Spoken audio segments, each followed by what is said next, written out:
The Horrible Gamers podcast may contain content not suitable for all ages. Listener discretion is advised.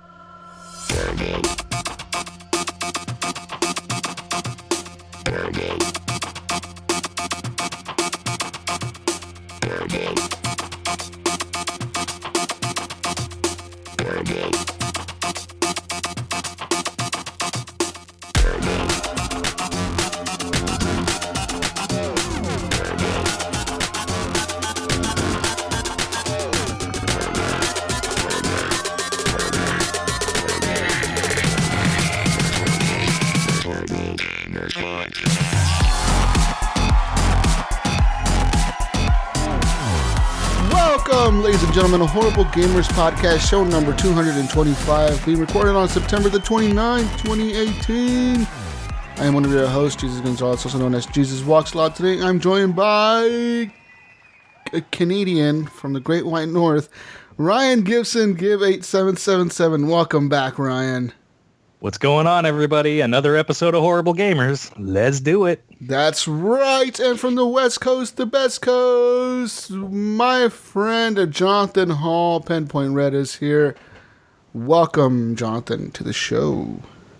Hey, guys. Thanks for having me on. That's right. And our friend Henley Merrill, Gunny Chief, couldn't be here today, but we can assure you he's doing fine. He's getting a cat or something. Yep. Somewhere. He's going out to get some pussy. From the Humane Society. And then go to a child's birthday party. Pussy and birthday all day. Yeah. You can follow us on Twitter at _Horrible Gamers. Leave us a review on iTunes, on Stitcher, all that good stuff. Whatever. You know what to do. Facebook, join our community, Horrible Gamers Podcast community. It is a closed group. That means anything you post in the group is only visible by members of the group. You can also like our page and follow us there when we post our shows. We usually post them on there as well. Feedback at horriblegamers.com is our email address. Go ahead and email us any feedback you have for the show. And patreon.com/horriblegamers is where you can go and support the show. Anything is appreciated, but I mean, the more the better. Yeah. Fuck yeah. Christmas is coming, so get those donations in. I need to buy gifts for my family. I need to buy gifts from my new baby. There you go. Go join the Patreon.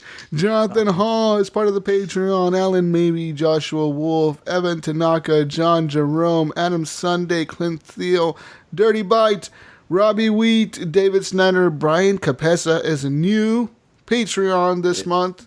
Yeah! Brian. Thank you, Brian. Thank you. You can donate as little as $1 as up to as much as you want, I think. There's no limit, right? How much you can donate on there? Not that I know of. $1 million. I think I tried doing like 500,000 and it wouldn't let me. $1 million a month.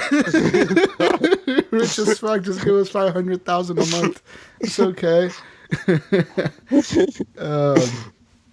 Our intro song is done by Fowler and Twistix. It is called The Breakout. Our outro song is Broke for Free by Night Owl.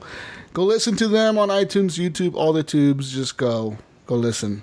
Cool songs. I like them both. That's why we use them. Anyways, this is a video game podcast, and we're going to talk about video games this week. Video games that we've played. I played games this week, guys and girls. I played games. Did you? What'd you play, Jesus? I wonder what Jesus played. I played some PUBG, of course. Guess what? What? I'm not going to reach level 30 on that fucking pass thing. Oh, no? I've resigned myself that I'm not going to even get close. I'm like level 19. You got to hit 30 by when? I hit 30 by like Tuesday or something. Oh, Jesus. It says like I have 4 days left, I think, so must be Tuesday. I can cut it off. I'm not going to reach. And they expect you to be you play that a decent amount. I played it a lot, dude. And like almost every day I play at least a couple hours, sometimes for like 5 hours, 6 hours straight. And it's impossible to reach that level. Like I know some people have, obviously, because I see lots of people with the frying pan that has the bullet symbol, like the target symbol on it. Yep. So lots of people reach level 30, but I think those people paid for that, because there's this thing you can pay for that gives you like 5 levels for free if you pay them G coins. Of course. And I think it's $5 for 5 levels. So they're charging you $1 per level that you want to go up. but you already paid $10 for the pass. So if you it's say, it's like, oh, now you can't access this. Give us some more money, and we'll let you get to the top. Yeah. Fuck that. We'll give us $10, Jesus, and we'll put you at level 29. You know, like that's what they're telling me, and I'm like, fuck you. I'm not gonna give you $10 more to get me to level 29. Oh. So I'm not doing that. I think some of the people that I saw with like the fucking the little Target frying pan or whatever, like a couple weeks ago, because I seen people a couple weeks ago with those. I think those people paid for those levels, unless they have no life and all they do is play PUBG. Like, yeah, and it seems like that's the only way you can actually obtain this is like to just literally just play quit PUBG. your job and play PUBG all day long. But even with the daily XP, they have a limit on the daily XP. You can only get 120 daily XP. Besides that, once you gotta make sure you get that 120 so every day. So when you cap right? out that 120 XP, which I've done a few times, you don't get any more XP unless you complete challenges, like the daily challenges, which you only get 3 of them, or like the weekly challenges or whatever. And they're on a timer too to like for the next one to come up or whatever, or do they just come up as soon as you complete one? Well, as soon as you complete them, they're done. I mean, the daily challenges, you only get 3 of them per day. So, like, if one of them is, like, shoot a helmet and destroy it, you destroy the helmet, then that mission is done for the day. You got to wait till the next day. You got to wait till the next day before you get a new one? For a daily challenge. But the weekly challenges, they're kind of the same thing, too. Like week 1 challenges, if you complete them, they're just done. You got to wait till week 2 challenges come out to get the new challenges. And they only have 4 weeks of challenges available. Can you complete week 1 challenges in week 2, or are they gone? No, they're still there. They're there. They're still there, so you can still complete those ones. Yeah, if which you I have done. Like, I think I only have like 1 week 1 challenge left. I have like no week 2 challenges left. I completed all of those. Week 3, I think I have 2 challenges left, and week 4 I have like 2 left. So I've completed like most of the challenges on this shit. And I'm level 19. I don't get it, dude. You know what I mean? That's crazy. It's insane. Like, man. I know you play that game a lot, so I mean, like, I can only imagine how much you actually have to fucking play, in order to fucking complete it. It's just ridiculous. It's insane, and I mean, Fortnite's the same. Let's be honest. Yeah, it's the same shit. Yeah.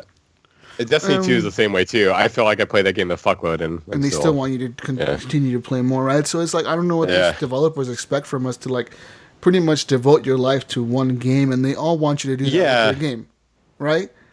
Sea of Thieves, exactly. Sea of Thieves, Destiny, same way. All those games are that way. Like, if you want to be good at this game, if you want to have the best shit, you got to devote your life to this one game, and that's it.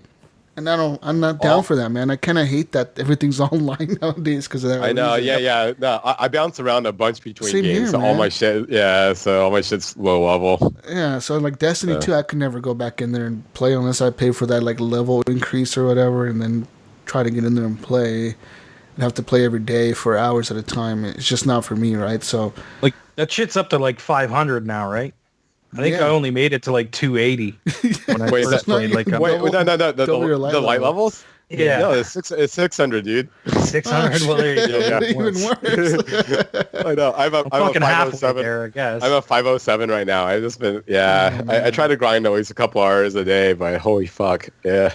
Yeah, it's insane. So, I don't know. I mean, congratulations to all the people in PUBG that got the season pass completed, but not me, man. It ain't gonna happen. I know that. I got level 19. I might reach level 20 if I play tonight and tomorrow. But I think that's probably all I'm gonna reach. Anyways.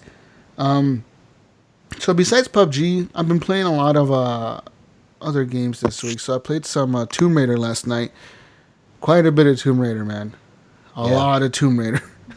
I've been raiding the tombs as well. I'm really liking that game. It's a lot of fun. It's growing on me. The more I play, the more fun I'm having with it. I'm really getting into the stealth kills. So I don't mind that there's not a lot of combat in the game. I actually like it that they spread it out and it makes it kind of impactful when you actually have combat there. You know? So I've been having lots of fun stringing the people and the up combat's on the trees. Like it's there, and it gets a little more like it comes in a little more as you get further in the game. Like there's more combat in it's more back end of the game where all the combat is. Like now I'm running into people like a lot more than I was at first. At first you don't like there's no combat. It's just like explore and check out these tombs and solve the puzzles and stuff like that. And then, it picks up a little more in the end because an enemy comes in that, Yeah. So there was one section that I thought was super cool was the one where you're going to this tomb, right? And you hear these guys talking about like, oh, why does the boss want us to lock it off? If the threat is underground, why are we up here? So you kill those guys and you kind of go into this tomb and you're sitting there wondering like, what the fuck were they talking about? And as soon as you jump down to the bottom, there's just blood everywhere and like dead bodies and all the soldiers are dead. You're like, holy shit, what killed these guys? If anything could kill all these like, there was like a SWAT team down there of guys and they're all dead. I'm like, if all these fucking guys are dead, what the fuck am I doing? You know what I mean? So I was going through that. That was pretty cool. I thought that when that enemy comes out and attacks that dude in the tree or whatever, like that shit was fucking wild. I was like, what the fuck? So all that stuff is pretty cool. I have to say though, out of all the Tomb Raiders, this is the least polished Tomb Raider game out of the last 3 that came out. It's just riddled with bugs. It is. I've found really multiple bugs, dude. Multiple bugs. Like what? Like just different shit. Like one time I was going through my first big tomb area where it was like this big this big city. Like I don't know, I was going through there and I was climbing these platforms and shit.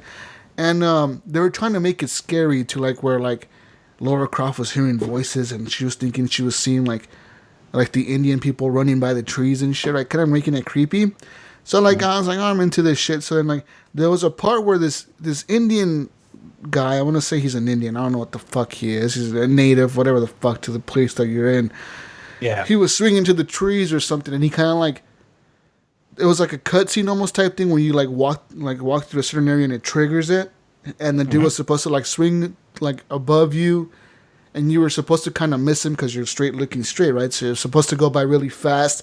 And he's supposed to like go back into the fucking bushes, but he didn't go back into the bushes. He was just sitting there, like on top of this like thing, like this brick wall or whatever that was to my left. Like there was like a little thing up there, and he was just sitting there, and he was like there crouched. And I was like, whoa, what the fuck? There is people here, and I thought it was just part of the game at first because it looked like he was just sitting there, looking at me. I'm like, whoa, what the fuck? So I'm like, I pulled out my bow and I was trying to shoot him. But every time I would put my reticle over him, Laura would just put her bow down. Like she wouldn't even aim at him. I'm like, what the fuck? I can't shoot him. And then, he was just sitting there for the whole time. And I did something wrong and I fell off the cliff. And when I respawned in that area, he was gone. Like it did it again, but he was gone this time. So, like, obviously the first time he wasn't supposed to be sitting there just looking at me. Was this in the weights tomb, like where you were trying to pull the weight down? No. Up, no. This was one where you're platforming on an elevator type thing where, like, you push the elevator comes, you got to tie the elevator off, and then jump on the elevator or something. And then okay, I remember. Yeah, I remember that now. That one, it was on that one. So it was kind of weird. I mean, it's weird. It's been flawless for me. The only bug that I've seen so far was, and me and Kathy both laughed at this because she was watching, but all of a sudden there was a cutscene going on, and everyone's, talking, and Laura keeps talking, but her mouth stops moving. So, like, Kathy's sitting there going, like, what is she doing? Like, what? What the hell's going on? Yeah. And it's like just this weird little bug where, like, her mouth wasn't moving while she was talking. And then it was like, I guess she's a ventriloquist or something. Another bug I saw last night was one where, when you're in this fire tomb type thing, when you go to this village and there's all these Indian people or whatever, they find you or whatever. You find the little boy that's tied up or whatever. You go into this village. There's a tomb in that village where it's like a challenge tomb. And you go in there and there's this thing that's spinning and it's on fire and it's spinning really fast and you got to lift up the arms and make it go down or whatever and all this shit. Well, it's supposed to crash down and like be all messed up so you can jump on the broken arm and climb up it, right? Well, the first time it did that, it was like, she was like, oh, it worked. And I was running towards it and the arms were still straight. Like it didn't crash down. Like it just stopped. But the floor disappeared around it. Like the floor around the bottom that was supposed to crash down and destroy and the thing was supposed to collapse and everything and the arm was supposed to come down. It didn't happen. Like the thing just stopped and the floor disappeared. And I'm sitting there and I'm like, and because there's this arm right there next to where I'm supposed to kind of jump, and I'm like, okay, am I supposed to climb on this arm and hang on it to go across? I'm like, it looks like it, but it's not white and it has spikes on it, so I probably shouldn't be jumping up there. So I was sitting there thinking, what the fuck do I do? So dude, there's been so many moments where I've like sat there and gone, "What the fuck am I supposed to do now?" So like on a whim, I just jump into the hole because I was like, I'm just gonna kill myself to see if it. Yeah. I jump into the hole and she's walking on the ground that's disappeared. It's just disappeared, and I'm walking on this ground, and you can see her like she's kind of balancing. I'm like, what the fuck is she balancing on? There's nothing there. So I go all the way up to the tower, and I'm trying to climb it, and I'm just jumping and jumping and jumping, and it finally like. It shows her kind of falling, but she's just doing the little, but she's not falling. But she's not falling. She's just sitting there in place, like floating, like waving her arms around, like she's falling, but she's not crazy, falling. Man. And I'm like, what the fuck? And she did that for like a minute, dude. And then finally, I like jumped up. I was able to jump again and jump up on the board again or whatever that was supposed to be there. And then I jumped off the other side, and she fell and died. And then when I reset it. It did it the right way. Like you could see the floor collapse and the tower broke, and it showed you like where the broken arm was. That's fucking weird, man. It was really weird. I've had no issues like that at all. Like I said, that was that one no mouth moving thing was the only like real bug that I've saw. I don't know why it has these bugs. I don't know if it's because I'm playing like on a disc version, but it shouldn't be, right? Because the game downloads either way the same way. Yeah. But are you playing on performance mode or? No, I'm playing on the visual mode. I wonder. See, I think I am too. No, I'm playing on visual too. I think. See, I'm pretty sure. So it should be. I don't know. It was kind of weird. It did that to me. But anyways, besides that, the game is a lot of fun. In the parts that I learned the new ability to like. Jump off the tree and like tie the dude on the rope and like hang him off the tree or whatever. That shit's fucking cool. So I've been doing that to all the enemies now. Just go up on the tree, wait for them to walk underneath me, then I tie them up and hang them up on the tree like Spider-Man or something. Yeah. And then what else did I learn? I learned a lot of new tricks. I got like this new pulley that can pull like walls or whatever, like a rope pulley or something. I got one of those now. Yeah. To break the doors things. or whatever. I need to buy the shotgun still or find it or something. I still need that. I'm still waiting for. Oh, I have the shotgun already. I'm still waiting to find the upgrade for my knife so that my knife is stronger. That's in that village that I'm talking about, where all the people are living at. And I must have missed it then. There's a merchant you got to buy it from.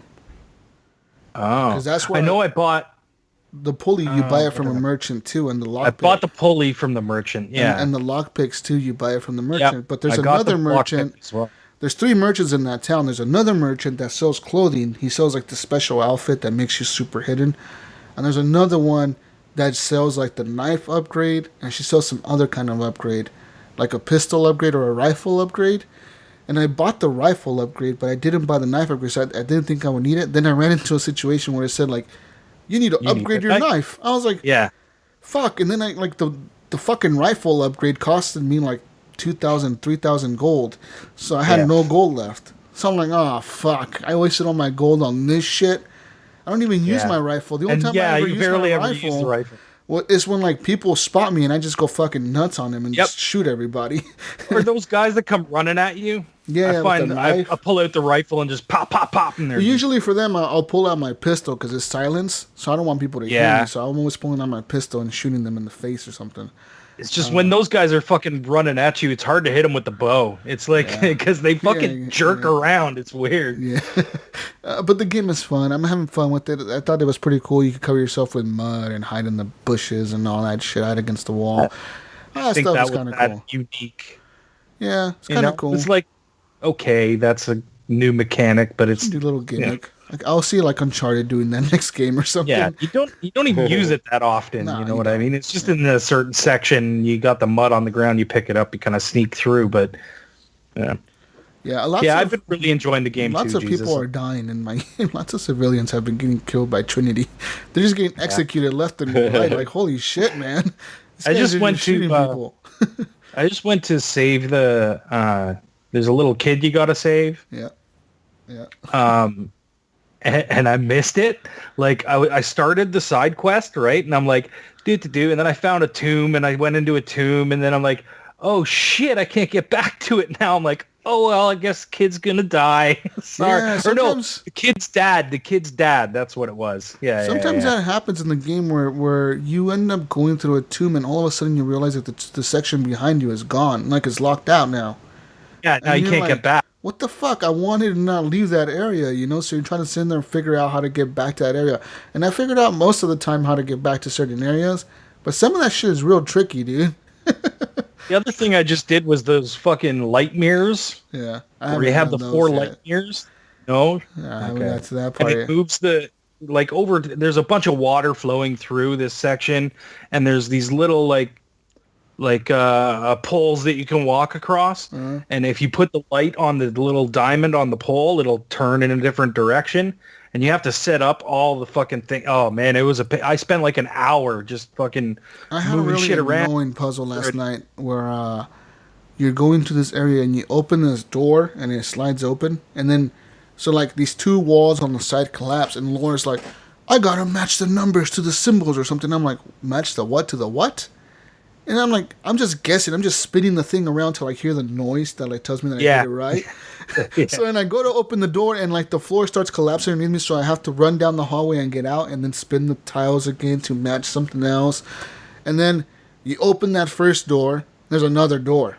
So what do you do in the next door? You go to open it, same thing happens. The floor starts collapsing, you gotta run all the way back out and figure out how to spin the fucking tiles to like make it match, because the tower keeps growing. Every time you open a door, it goes up 1 little block, so now you got to spin the bottom block to figure it out. I sat there for 30 minutes, dude. I didn't know what the fuck I was supposed to be looking at, because every time I highlighted I pulled out my hint thing, like you highlight everything, all it highlighted was the towers that I'm supposed to spin and the door. Yeah. It didn't highlight the walls on the right or the left that I'm supposed to be looking at where the symbols are at. And then she pulls out this picture from her wallet, and she's like, I took this picture back in fucking Mexico, and I gotta fucking look at this shit. And I'm like, what the fuck, Laura? What the fuck are you talking about? She's like, it must be 0. And I'm like, what number is 0 in the fucking Aztec or Mayan language? I do not fucking know Aztec or Mayan. If you would have opened up the picture in your inventory, it probably would have had a clue on it, I think. Well, it kind of like glowed, like the number glowed, but it wasn't the number that I was supposed to put it on. Like it was a line in 3 dots. And I know what puzzle you're talking about. A circle, now. And I'm like, I guess a circle means 0 in this. And you had to open like 3 doors. Yeah, it was 3 fucking doors. That shit was annoying. Yeah, no, I remember that. Oh my god! I got through it though, and I'm pretty sure that's what it was. You had to look at the picture and then maybe turn it around or something, and then there were clues all over the place for it. Like you had to go find all these clues and like. It was fucking stupid. I thought. Yeah. Man! Like Square Enix and Eidos Montreal, I appreciate this shit, but at the same time, don't make the puzzles fucking stupid. Like this game, the puzzles are fucking dumb. Or if I'm banging my head against it for like fucking 20 minutes, give me another clue. You know what I mean? Like just highlight something else and be like, hey, maybe look at this thing. Yeah, you know what I mean? Like maybe make Laura just walk up to the shit and be like, all right, motherfucker, I'll figure this out for you real quick. You know what I mean? Like just let Laura play the game for you. Let her just just take control and let her play for you and just figure this fucking crap out, because it's annoying, man. Like I had a rough time there trying to figure those fucking puzzles out. I had another puzzle where I was trying to. There was a thing floating in the water, like a little dock floating in the water, and you could raise the water level and drop the water level back down. That's what the 2 switches would do, right? Mm-hmm. And then it was like, figure out where you gotta go, right? Like, and I had no idea where. I banged my head against it for fucking ever, and I'm like, this is so pissing me off. And then I dropped the water level down, and I realized there was an open door. I had to drag the thing into a different room, and then raise the water level. Like, it was so simple, but like I was sitting there just banging my head against it for like ever, and I'm like, God, like that's the thing. these puzzles make you think. Like they really make you think. And sometimes you think too hard. Yeah, you know what I mean? Overthinking them. Yeah, and they don't give you enough clues, right? Yeah. Yeah, totally, man. Yeah. I've had a few moments that I like the one that was like the trial of the jaguar or whatever. Those were pretty cool because they had like different things. One was like climbing the big tower that was spinning and you had to figure it out, and then there was the one where you swung on those cliff, like you were on the cliff and you were swinging with your fucking rope or whatever, magically hooking onto these little hooks. Yeah. I was like, damn, man, Laura has some really good aim with that rope. I would fucking die in a second. Get me to jump and throw a fucking rope up and hook onto something. Like, totally video game logic there. But, yeah. Good game. I like it. I'm having fun with it. I look forward to finishing it. I found out who the bad guy is and who the king of the people who the Indians are fighting against. I don't really understand that storyline there. No, so like the one lady is the queen of the people, but she's listening to this other dude who's like the leader of another army, but they're in her village. Yeah. How is she the queen of the people? Why the fuck is she a queen and listening to these soldiers when she's a queen? You know what I mean? The story just makes no sense. Everybody's like she's the queen and she's the one who rules all these people, but yet her town is overtaken by another army from another tribe or something. The story makes no fucking sense. I don't know. I'm just like, whatever. Trinity. Whatever. This shit makes no sense. I don't care. I'm just playing to kill people. Still a fun game. Yeah, I thought it was fucking hilarious. I straight started laughing out loud when the little boy who was tied up, the Indian boy, when you first find him, he just starts speaking English to you. I'm like, what the fuck? Yeah. I'm like, this motherfucker's supposed to be part of a civilization that's like part of a hidden city somewhere that people have never found in the history of the world. Some kind of hidden city, and this motherfucker understands Lara Croft so fucking perfect. He's just like, I understand you perfectly. Like, I speak English too. Like, and the queen speaks English, and her soldiers speak English, and everyone speaks English. Yeah. Everyone's just magically speaking English in the village. I'm glad they did that instead of making it subtitles that I had to read, though. You know what I mean? Like, to be honest with you, I'd rather have them speak English to me. It would have made way more fucking sense, though, in the story, man. Like, really? Yeah, I know. Come on, dude. These motherfuckers speaking English. You have to just pretend that they're not. That Laura just understands them, and you're hearing her translation of what they're saying. She understands the language. There we go. That's exactly. Solved the problem. Damn, man. I just started laughing out loud, though, when that happened. I was like, this little Indian dude knows English, like, so well. Like, he speaks better English than Laura. Like, I don't get it. Whatever. But yeah, so enough Tomb Raider talk. I played it. I'm liking it. I think it's a lot of fun. I fucking hate the piranhas. Those things are stupid. They just... Yeah. Those things are ridiculous.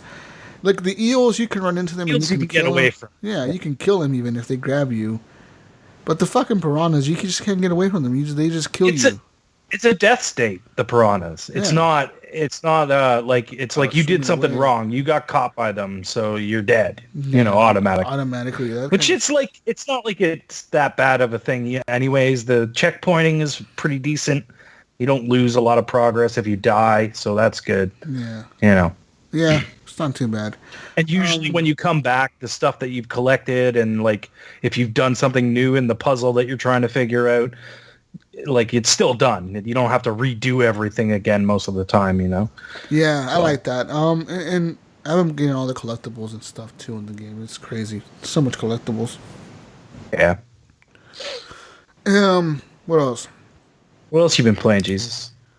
Lots of Civilization Revolution. That's a backwards compatible game. I just play the fuck out of that game. I fucking love it. But other games that I played this week, a new update for Sea of Thieves came out called Forsaken Shores.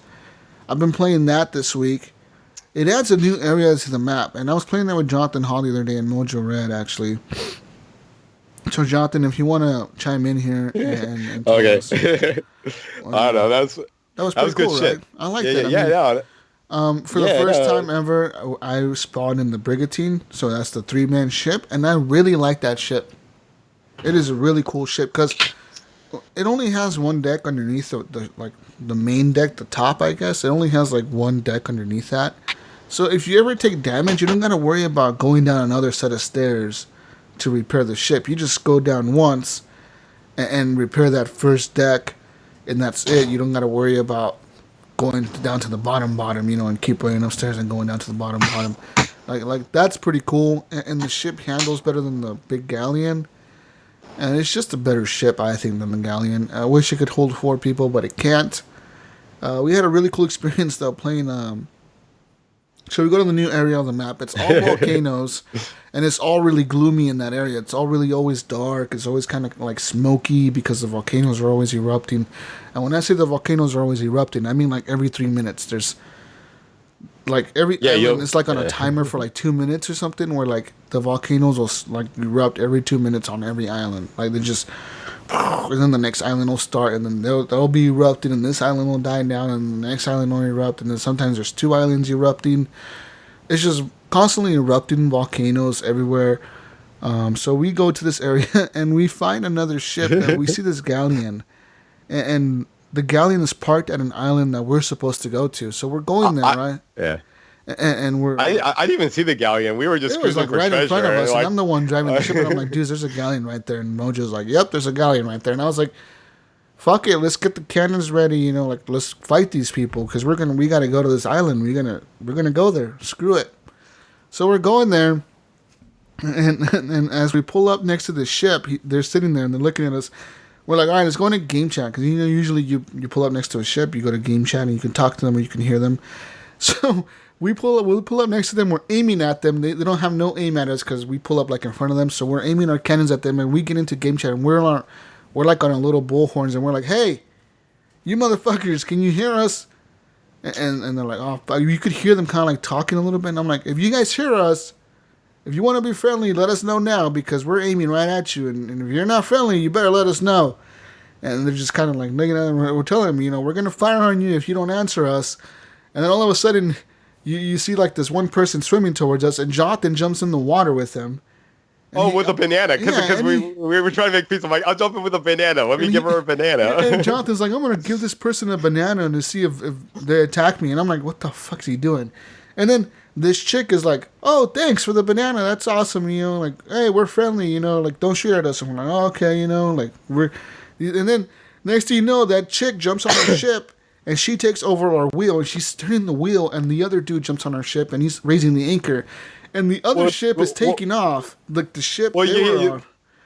While that was going on, the dude is like running out of that island, like running at me. It's like, because all of a sudden on my intercom, I hear like, get the fuck out of here. Get the fuck out of here. And I'm like, yeah, that's all we're hearing. Like this dude is running out of the island super fast, jumps on our boat, and he's like, we need to get the fuck out of here. And the chick is like, yeah, we need to get out of here. And they're freaking the fuck out. Like this whole crew. And we're like, what's going on? What's going on? And Mojo and Red, and we're like, what the fuck? Like, what's going on here? Like, why are you guys freaking the fuck out? And they're like, the island's going to erupt. And sure enough, we take off with them, and we're following them, and the island erupts. And if that fucking volcano, for some reason, is like the AI is programmed to hit your ship, like every time it spits out the lava balls or whatever, it's kind of programmed to hit your ship, so it'll always shoot more towards your ship every time the volcano like shoots out the lava. So, and then it has a pretty wide reach, and if it hits your ship, your ship is gonna sink. Like you're gonna go down pretty much quickly because it'll keep hitting your ship. You gotta repair, and if you're not moving. Anyways, so we do that. We ally with these people. We go with them to an outpost. We cash shit in, and then we kind of go our separate ways, and we're looting islands. And me, Mojo, and Pen, we're on this huge island, big volcano, and we're trying to find this chest, and we think it's glitched. So the island starts erupting, and me and Red, Penpointred, we go to the ship, and we take off, and Mojo's like, I'll just wait here on the island. Screw it. Like, I'm going to sit here and wait for you guys to come back. Well, we're sailing as fast as we can away from this huge volcano, and it starts erupting. And out of nowhere, Penn is like, "Oh yeah, this is far enough. I'll just drop the anchor." So he just drops the anchor. We're not leaving Mojo. We're not leaving Mojo. Yeah, I'm like, dude. What the fuck? And then, sure enough, I'm like, Penn, this isn't far enough, dude. And he's like, No, we're fine. This is plenty far enough. fucking, as soon as he said that, like a huge fucking lava ball just, boom, hits our fucking ship, man. We both got on the anchor and we both started raising it up, and then a fucking ball nailed the ship, killing me and Jesus. It and then hit right where the anchor was, like just boom, and it killed us both on the spot. So now we're dead. Our ship is obviously taking like water because it damages the ship if it hits it. So the ship is taking on water. We're dead. And Mojo goes back to the mermaid or whatever, and he goes on the boat. No, he's looking at the boat from the island, and he's like, "Yep, the boat is sinking." And we're like, "Oh fuck!" So sure enough, we spawn back, and I spawn on a new boat because our boat sunk. And as soon as I spawn on a boat, the island right next to our boat is like about to erupt again. And I'm like, oh, that's right, yeah, because I respawned. Me, dude? I respawned, and the island right next to the ship that we got a brand new ship. That island right next to us is about to blow up, so like it's kind of annoying. The islands blow up like every 2 minutes, dude. I'm not kidding. Like they have such a short timer on those islands that they're constantly blowing up. It kind of makes it really fucking hard to go on there and find any chest or fight skeletons or do anything. You get like 10 digs in, and then like, it just starts like run back erupting. to the ship because everything's erupting. They have a pretty cool little update now where they added a rowboat to the game, so you can use a rowboat to use the rowboat to get on the island. It's kind of funny that you have to use the thumbsticks to like row the boat. Actually, yeah. So you're in the boat. To row the boat, you got to use the left and right trigger. So like you. That's right. Left trigger pushes the left one, right trigger pushes the right oar, and you got to keep alternating them to row the boat. You know, it's kind of annoying. Because I was doing the rowing, it kind of sucked, and it's really hard to like turn it because you gotta turn it like you gotta hold the left oar and then like keeps paddling the right one to turn left, and then all that bullshit. Like it's kind of weird the way you turn it. So it was kind of cool to get the rowboat, and it's a cool addition though. Like that got my heart rate going like the most than any of us CFPs ever has. So. Yeah, you can use the rowboat to park your ship like away from the island, away from the range of the volcano, and then use the rowboat to row into the island to get the stuff, and then row out without risking your big ass ship. You know what I mean? That way you don't have to leave the island. If it starts erupting, you can just sit on the island and kind of sit there while it's erupting and hopefully not die, and then you can just continue or whatever. You know what I mean? So it's a real helpful addition, I think, for that area of the map. The other areas of the map, I don't know if you're really going to be ever using your rowboat, but it's there. I mean, if you want to use it, ever. Besides that, Sea of Thieves is Sea of Thieves. It was a cool addition. I like the game. I want to give a shout out to these guys, though, the crew that we ran into, because they were actually on Twitch streaming, because they told us, like, that's right. We're on Twitch streaming, guys. And we're like, oh, that's cool. And I told them to listen to the podcast, so I'm going to give them a shout out, because they gave us a shout out on their stream. So it's called the Pea Soup Bandits. They're on Twitch, so Pea Soup Bandits. It's some girl, I forget her name. I think her gamer tag is like Kills with Hugs. That's right. Dude, Yeah. Something about food. Cool. Something about like something with food. Give you food or give me food or something. And some other dude with some kind of different gamer tag. It was 4 of them. It was really cool people. They were awesome because they were funny. And they were pretty funny. Watching them on Twitch, I was laughing quite a bit.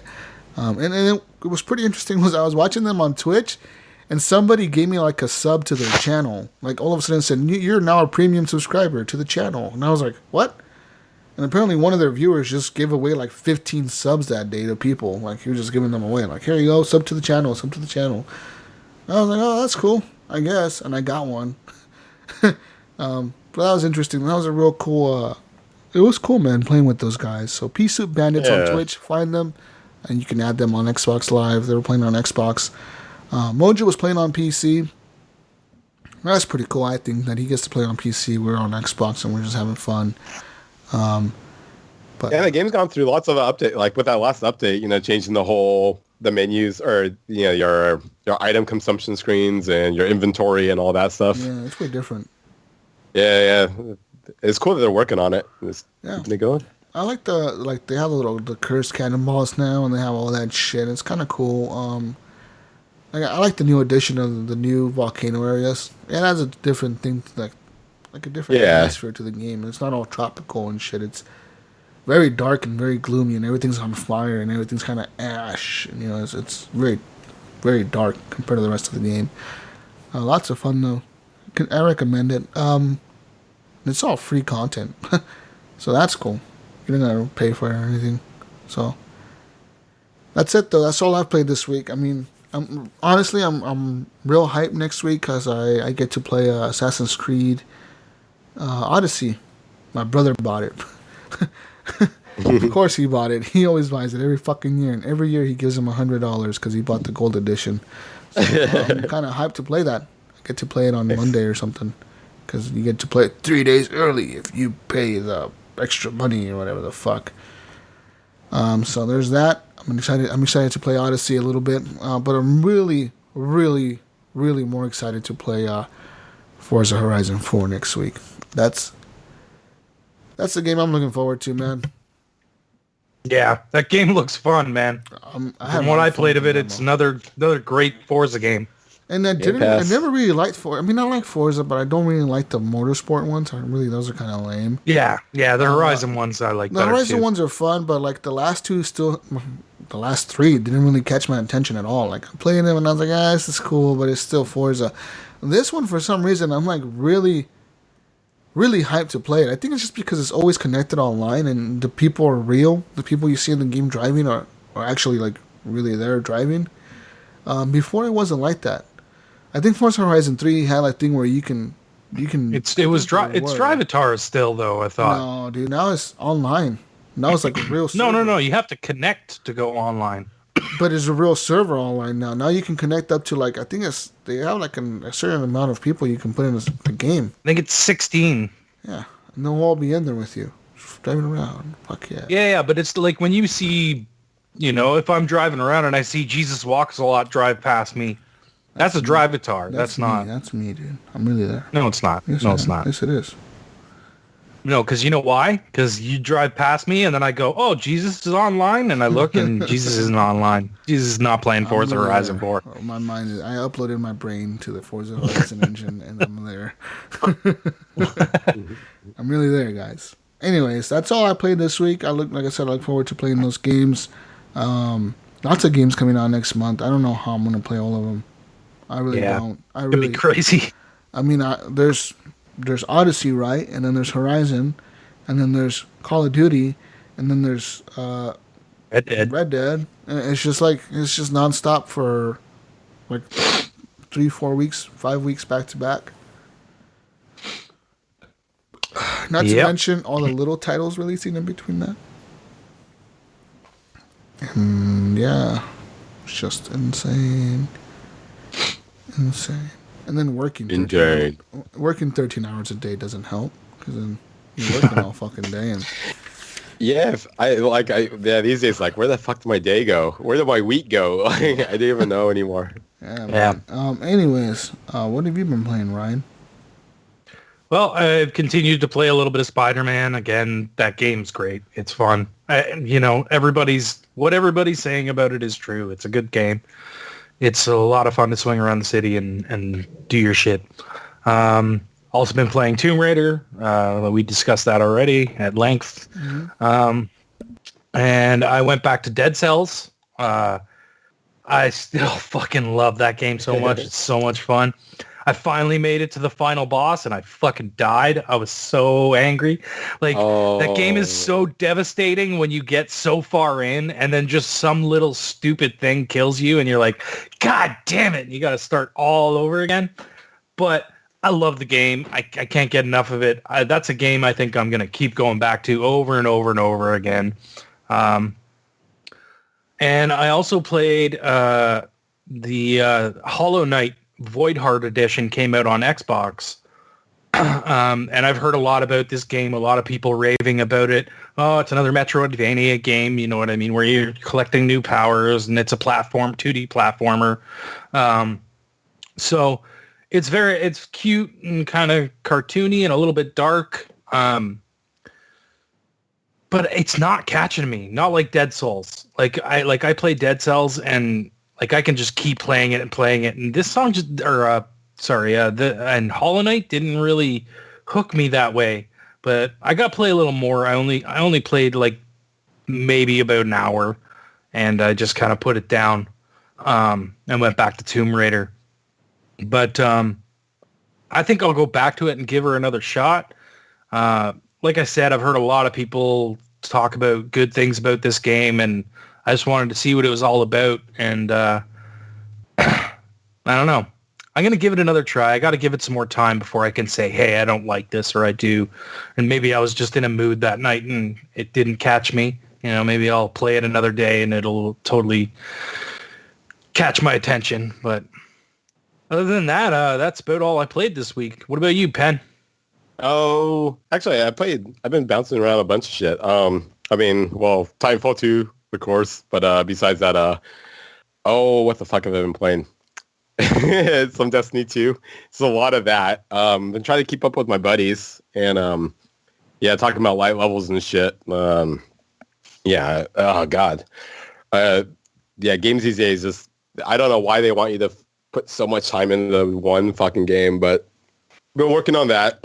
I've given up on the thought of like progressing on both systems, the PS4 and Xbox, and just dedicated my time on the Xbox One for now. Anyways, I picked up this cool game called it's like the Capcom Smash Classics or whatever.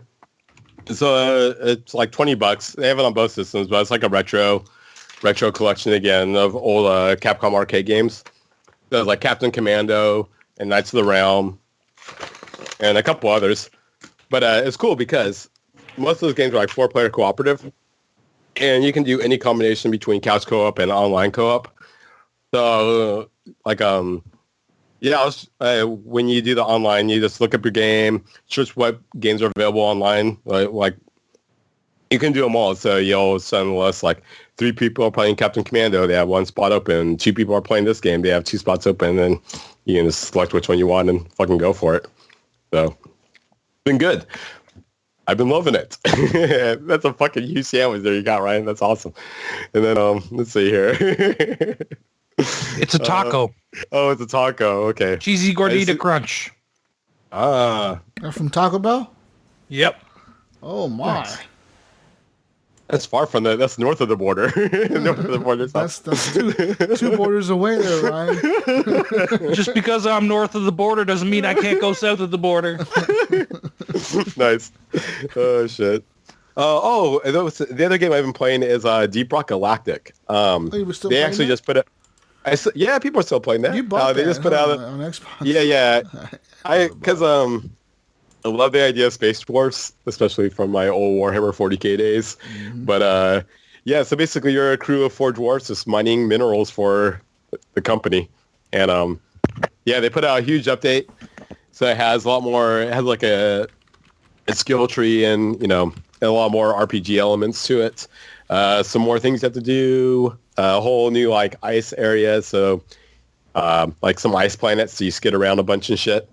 And then they added a bar. So basically, they add a lot of Sea of Thieves elements to it, especially like the drinking, so that you can go and pay money and drink beer. You gotta pay money for it?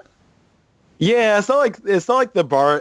I suppose in Sea of Thieves that the chick gives you the beer for free. But in this one, she should charge you like at least 1 gold coin or something, right? Like it's not very much that they charge you in Deep Rock, but they have a bunch of beer selections, so you can choose which beer you want. Does it have different effects on the character or something?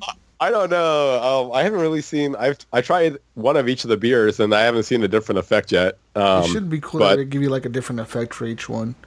Yeah, like getting woozier or So people are talking about on Reddit. I've been hearing a lot of conversation. People wish that there was like where you could try to out-drink each other based on your skill rankings and shit. So that'd be kind of fun if they actually incorporated that. But that game's actually it's good.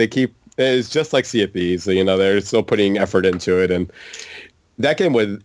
I don't know why it's not on the Game Pass. It's it's Xbox and PC only. It's not even on fucking PS4. It should definitely be on Game Pass, I think. I think lots of those games would benefit so much from Game Pass. Even like that Earthfall game, like. Oh, completely. I would play it. Dude. You know what I mean? I would play it. I would totally play it on Game Pass. Lots of people would. I mean, like that Vermintide 2 game. Yeah, it was pretty good because of Game Pass. Exactly. No, that game was kind of sinking there. I mean, it wasn't exactly. It was doing okay, but But yeah, it wasn't like a lot got of hype when it was releasing. But Right. because of Game Pass, it kind of did get that little bit of hype. You know what I mean? It did. It definitely did. So, yeah. Yeah, they see you do it. Just Game Pass it. Oh, but speaking of I mean, I guess I don't know if we're in the news or whatever yet, but did you guys hear about the fucking Sony is doing? So they have their PS Now. Before that was just streaming, but I guess now they're switching it to download as well. So they're kind of following suit on the Game Pass. Yeah, we'll talk about it in the news, Jonathan. Oh, sorry guys. They're following suit on a few things.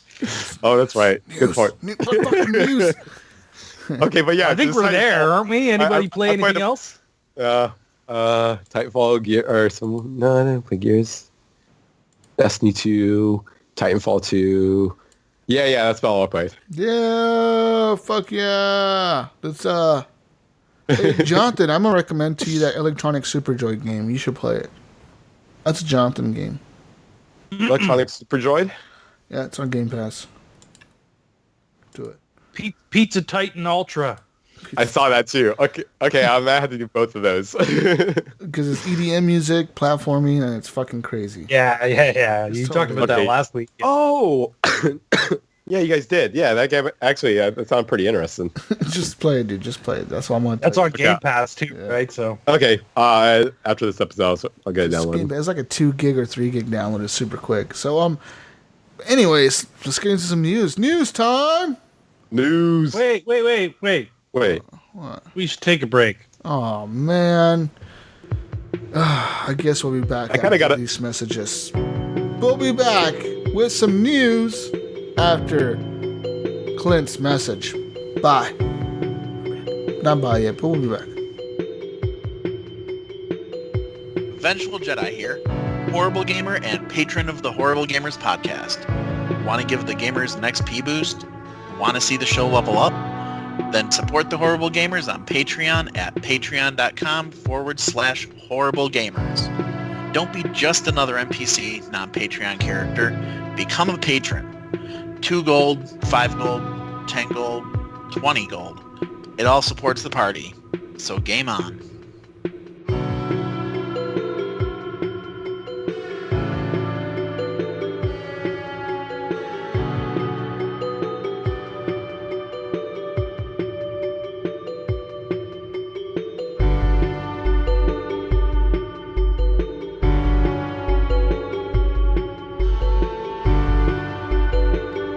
And we're back from that break, ladies and gentlemen. Hopefully you enjoyed that break. Let's get into some news.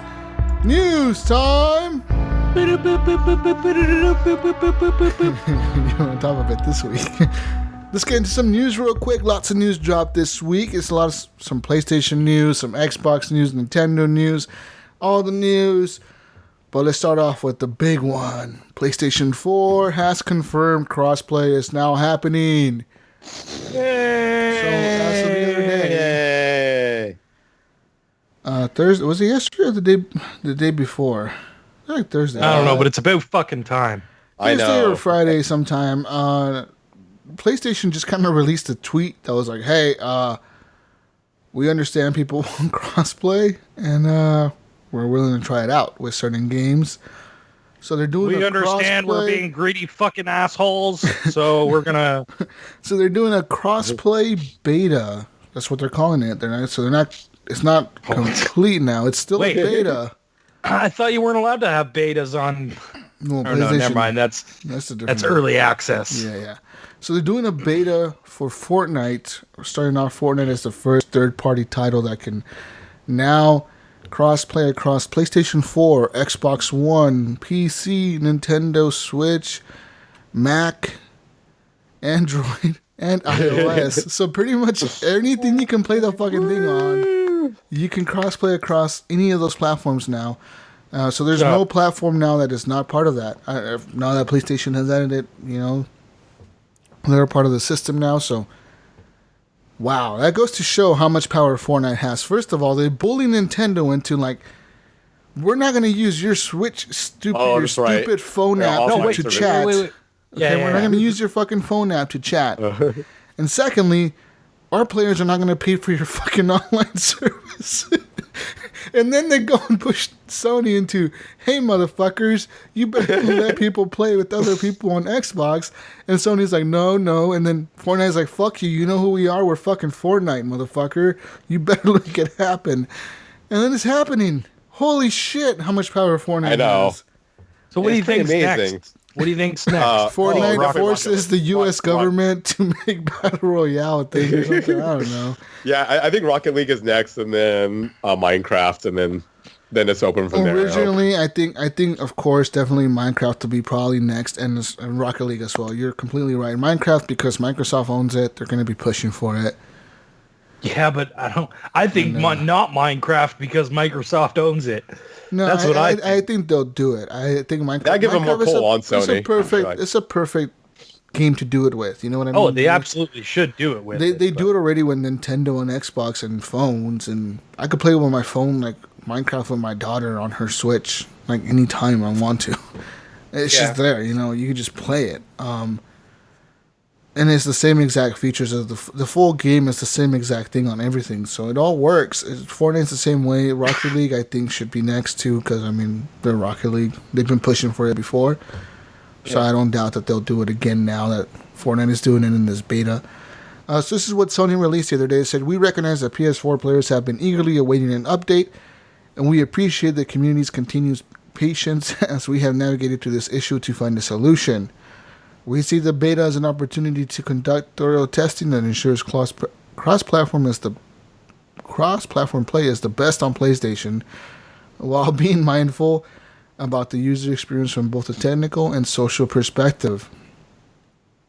So it says here, for 24 years we have strived to deliver the best gaming experience to our fans by providing a uniquely PlayStation experience.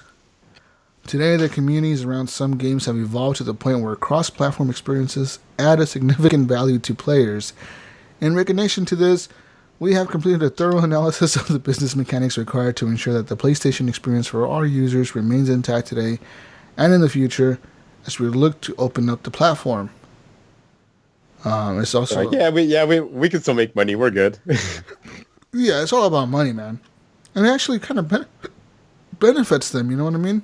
Oh, completely. That's why it's so irritating they weren't doing it. Yeah, people that were probably irritated that they weren't going to do it or that they can, you know, like their skins on the PlayStation don't transfer to their phone or to their Xbox. Maybe now they'll be like, oh, fuck it, I'll play on my PlayStation because I prefer that controller. I prefer that system or whatever. You know what I mean? For whatever reason. So it benefits them, I think. That's a good thing. And I look forward to seeing more games on this.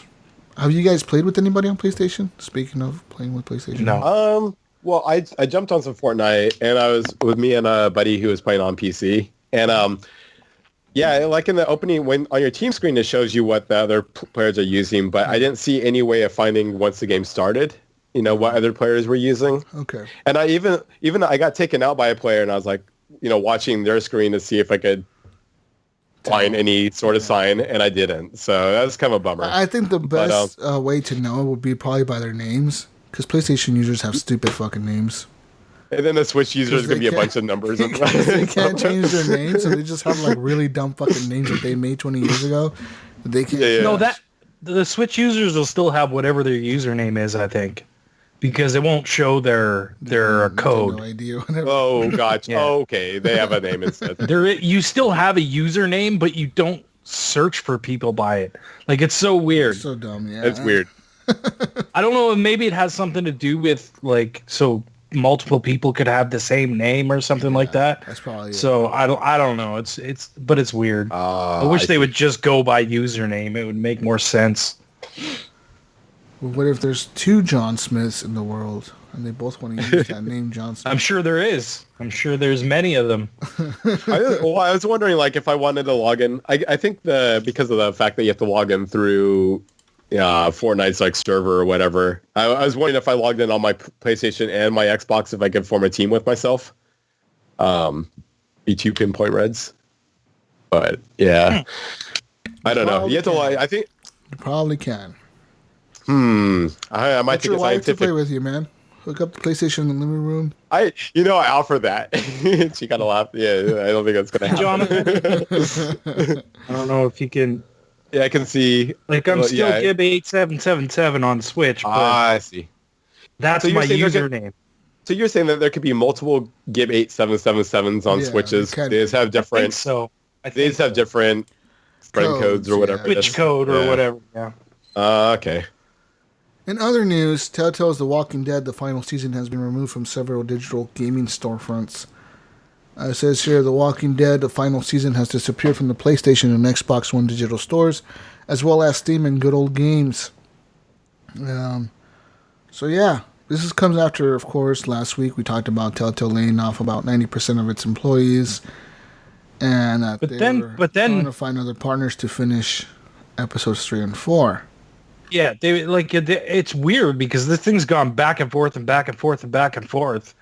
Because it was like, yeah, we're not going to do it. We'll put it the second episode and it's done. We're finished.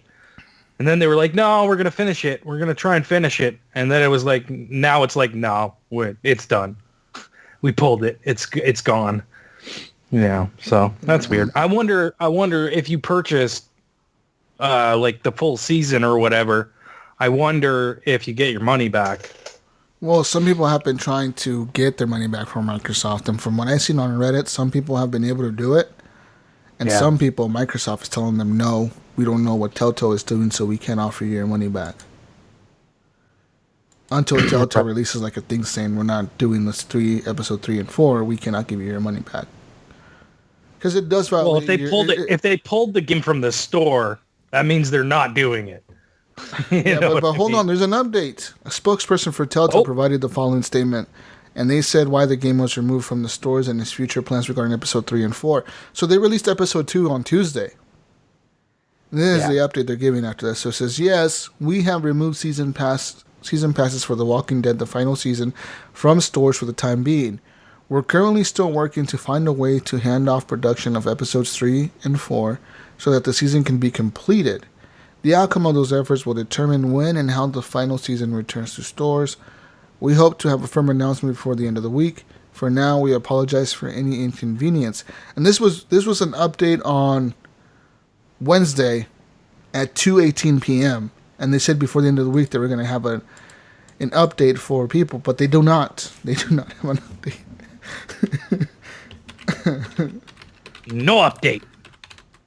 No update for you. No update.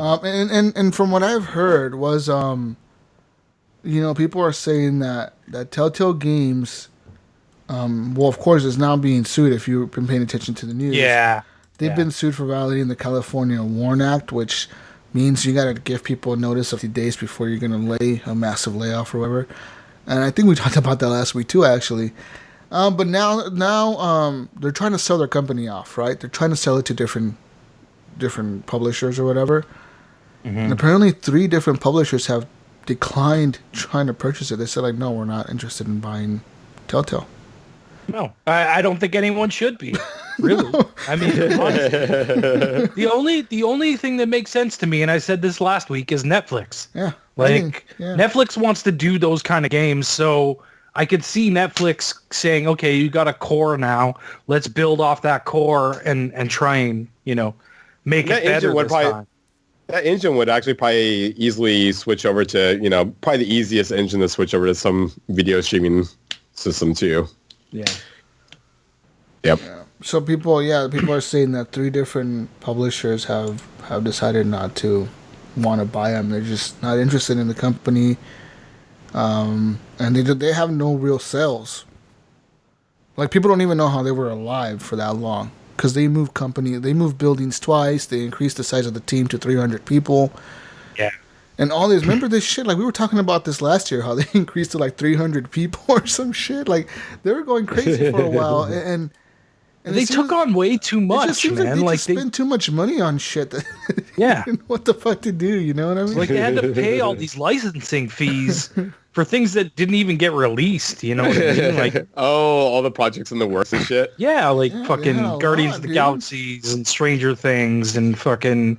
It's like there was always, like, whenever they announced, they were like, yeah, we're working on, like, 5 different properties now. It's like, Why? Like, why don't you focus on one, finish it, and then move to a next one when you know you've made enough money off that one property?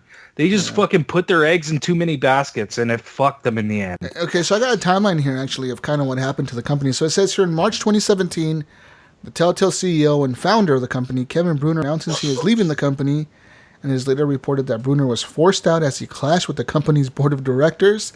And then Telltale's other co-founder, Dan Connors, took over as CEO. This was March 2017. September 2017, Telltale's hired former Zynga executive Pete Hawley to become the company's next CEO. Before Zynga, Hawley was a production lead at Fable Studio Lionhead, working alongside Peter Molyneux and all those people. And then he worked at Sony from 2003 to 2005, then went to EA after that for 5 years. And then this is November 2017. One of Hawley's first major moves as CEO of Telltale is enacting a huge round of layoffs in which the company cut 25% of his workforce, was amounted to 90 people at the time. So 25% was 90 people. That's a lot. Yeah. It says the layoffs impacted all divisions at Telltale and were part of Telltale's ambitions to become more competitive as a developer and publisher. It's December 2017. Telltale CEO Pete Hawley talks to GameSpeed about the layoffs and the future of Telltale. He rejects the idea that Telltale is in trouble, stating he feels the company is in, quote, really good shape, end quote, and the layoffs were necessary to help Telltale succeed in the future. That's what Hawley said in December of last year. Let's fast forward to March. It says here, a deeply sourced report from The Verge alleged that Telltale operates under a culture of heavy, expected crunch pushed by toxic management. Among the many shocking claims in the report is that employees worked as many as 18 hours per day to finish episodes weeks on end. 18 hours a day, weeks on end. September 20, 2018. According to Variety, Telltale management informs employees that its negotiations with media giant AMC for more funding were going well, with the company expected to complete the funding process in the coming weeks. So that's like funding for the Walking Dead episodes and shit. There was also reportedly a deal being negotiated with South Korean mobile game giant Smilegate for more funding. Smilegate and AMC both apparently leave negotiations with Telltale on Thursday of that week, just hours before Friday, when everyone got laid off. The reports offer no explanation for why AMC and Smilegate left negotiations on the same day. Variety previously reported that movie studio Lionsgate also decided to pull out of a financial deal with Telltale. Let's go to September 21st, the day after the layoffs. So the layoffs happen, right? This is where people go to work. Telltale Games holds a meeting where it informs more than 200 developers that they were losing their jobs right there and there. According to Variety, employees were giving paper paychecks for pay through the end of the day. And they reportedly were instructed to leave the building within 30 minutes. Employees were allowed back in for a period of 3 hours on the following Monday to collect personal belongings. The affected staffers received no severance pay, and their health care cover reportedly only extended to the end of the month, so about 9 days. Management told employees they should consider applying for unemployment benefits. Oh, what a dick move, dude. Former Telltale CEO Kevin Bruner writes a blog post on his personal website talking about how he clashed with Telltale's board of directors about the future of the company. He shares no more information about what he and the board disagreed over. Telltale's board of directors includes Lionsgate CEO John Feldheimer and former EA CEO John Ruscitello and others. Telltale's official statement explains that the company is undergoing, quote, a majority studio closure, with only around 25 people remaining on board to fulfill the company's obligations to its board and partners. CEO Pete Hawley, who joined Telltale in September 2017, says it was, quote, an incredibly difficult year, end quote, with unsurmountable management, another quote, for Telltale. He says he is proud of Telltale's efforts, but at the end of the day, his efforts did not translate to sales. Dan Connors, Telltale's co-founder, tells Variety that Telltale had no choice but to stop production after it failed to close a round of financing to keep the company afloat. He says, quote, sadly, everyone was so focused on doing what was required to keep the company going that when the last potential partner backed out, there were no other options, end quote. Let's go to September 24th, 2018. One former Telltale employee, Vernie Roberts Jr., filed a class action lawsuit against Telltale for unpaid wages and benefits that he claims Telltale owes him and other affected staffers. Roberts Jr. claims Telltale violated California's WARN Act, which states that an employer must provide 60 days written notice about a massive layoff. and there are some exceptions to the Federal WARN Act. Attorney Richard Hoeg, who is now working on the Telltale's game daily, that Telltale may be able to deem the situation an, quote, unforeseeable business circumstance, and, quote, to remain in compliance with the WARN Act. However, California, a version of the WARN Act, unique to the state that does not include the unforeseeable business circumstance. So California doesn't have that. And later that day, Telltale's Games announced that multiple potential partners expressed some level of interest in helping Telltale to complete and release The Walking Dead, the final season. The company shared no information about who the partners might be. Additionally, Telltale says it can make no promises about ever releasing the episodes 3 and 4. Even if they are released, Telltale warned fans that they might not only come out in some form. And then on September 24th, Netflix announced that it is evaluating its options to continue production on Telltale's Stranger Things with a different partner. So, Netflix is like, yeah, fuck Telltale, we're taking Stranger Things to somebody else. Damn. It says the streaming giant also confirmed that it plans to go ahead with releasing Minecraft the Story Mode on Netflix as planned. So they still plan to release Minecraft the Story Mode on Netflix. And it says September 25th, just a few days ago, The Walking Dead, the final season, episode 2, launched, but it's not the only major development on that day. The game's $20 season pass, which provided access to episodes 1 through 4, was removed from sale from all major digital storefronts, including PS4, Xbox, blah, blah, blah. And yeah, so, like, that's where we're at now. And who the fuck knows, man? Like, so these fucking guys just mismanaged the company, had no money, and didn't even tell people, like, yo, if we don't get this funding, we're closing this shit. Like, they knew that. It's crazy because it sounds like maybe they didn't realize that it was going to happen either. You know what I mean? Like, they weren't expecting it. They weren't expecting the company to just Netflix or the two companies just walked away on them, and it was like no explanation as to why. And it's like I think maybe management was like, oh fuck, like they just weren't expecting these two companies to walk away, right? Yeah. And then they were kind of dependent on that. So I mean, it sucks all the way around for everybody on that, Yeah. It sucks for. I feel so bad for the devs, man, because they're just fucked. They're just fucked. They were just working. I hope everyone, there was moves people on working and there finds that had gotten visas, and now they have to leave the country within 30 to 60 days because their visas are going to expire because they're work visas. There's another dude who got hired like a week before. They just hired him. Yeah.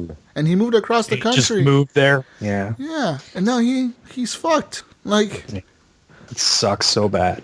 Man. That's what makes me think too. When you hear stuff like that, that makes me think that management didn't know what was coming. They were expecting to ramp up and hire new people and have all these projects to work on, and the funding was coming, but then the funding just got pulled, and that's the end of it. Yeah. That's so shitty, man. But let's go on to some more news real quick. Some Jeopardy news. If you watch Jeopardy, you may know that people are sometimes really stupid and they don't know the answers to some of the questions. But not as stupid as these people. On Wednesday, there was a video game column on the Jeopardy board. So there was a video game section. None of the questions on the board of that row were answered correctly. Oh, that's funny. None of the questions. So first question was... Okay, here we go, Gibbs. Me and you. All right. Morrowind and Skyrim are iterations of this venerable set of games. Go ahead. What is the Elder Scrolls? Correct. What? For $200. Good job, Ryan. Okay. Next question. 200. Okay. Let's go. Let's see. Next question. What other question do they have here? Oh, fuck. Well, they don't have no more questions listed on here, but that was one of the questions they had listed on. Oh, that was it? No, they had more questions. But it says here that obviously one of the guys answered, "What is Dragon Age?" when that was asked. He answered, "What is Dragon Age?" Another, and then of course, the host was like, "No, what is Elder Scrolls?" Like all kind of like, "Damn, you fucked up." And anyways, another questions. Boyd Grabber, which was a contestant on the game, he thought footage of Destiny 2 that was shown was Halo. And another thing, nobody knew what Fortnite was, like what type of game Fortnite was. So like when they asked, what type of game, last player standing style is this game? No one knew what Battle Royale was. Like, they were just like, I don't know. And there's another one, too. The villains in this game were inspired by a swine flu epidemic. And the contestants said Halo, Skyrim, and Resident Evil. Do you guys know what the answer is? For swine flu epidemic. Yeah, that's actually a tough one. Yeah, that's a tough one. Really. Can I get the question again? You just don't know because for the exact same reason that they don't know, because you probably don't play this game. Okay, what is it? What is Angry Birds? I thought about Angry Birds. I thought about that. Like, that came to my head. But I was like, it can't be swine flu epidemic. Like, but it makes total sense. Yeah, birds and pigs, right? Yeah. I thought that was the first thing that came to my head, but I was like, no, it can't be that. Oh, that's crazy, though. But yeah, apparently no one... It goes to show that, like, mainstream people don't know shit about video games, pretty much. Yeah. They just don't... Nerds don't know shit about video games. These types of nerds. Nerds about knowledge of... Oh, man, well shit, when I was doing that pinball tournament, it was amazing how many, like, there was, like, 4 of us waiting on one machine, so I had, like, a little bit of downtime, so I was like, hey, you guys play any video games? So, like, anything on Xbox, PC, or... What are those? Whatever. No. They're like, no, I just play pinball. I'm like, oh, all right. So, how did actually, I want to hear about this, Jonathan. How did your pinball tournament work? Like, how did they run it? Oh, man. So you get in, they have... shit. Okay, so there's like 20 machines. Yeah. They put you're tiered off into 4 people per machine. Right. They take you're basically your ranking, first, second, third, or fourth, and then you have to submit your results, and then they'll do the next round based off of they'll start cheering it down. So the first day was basically kind of like your placement.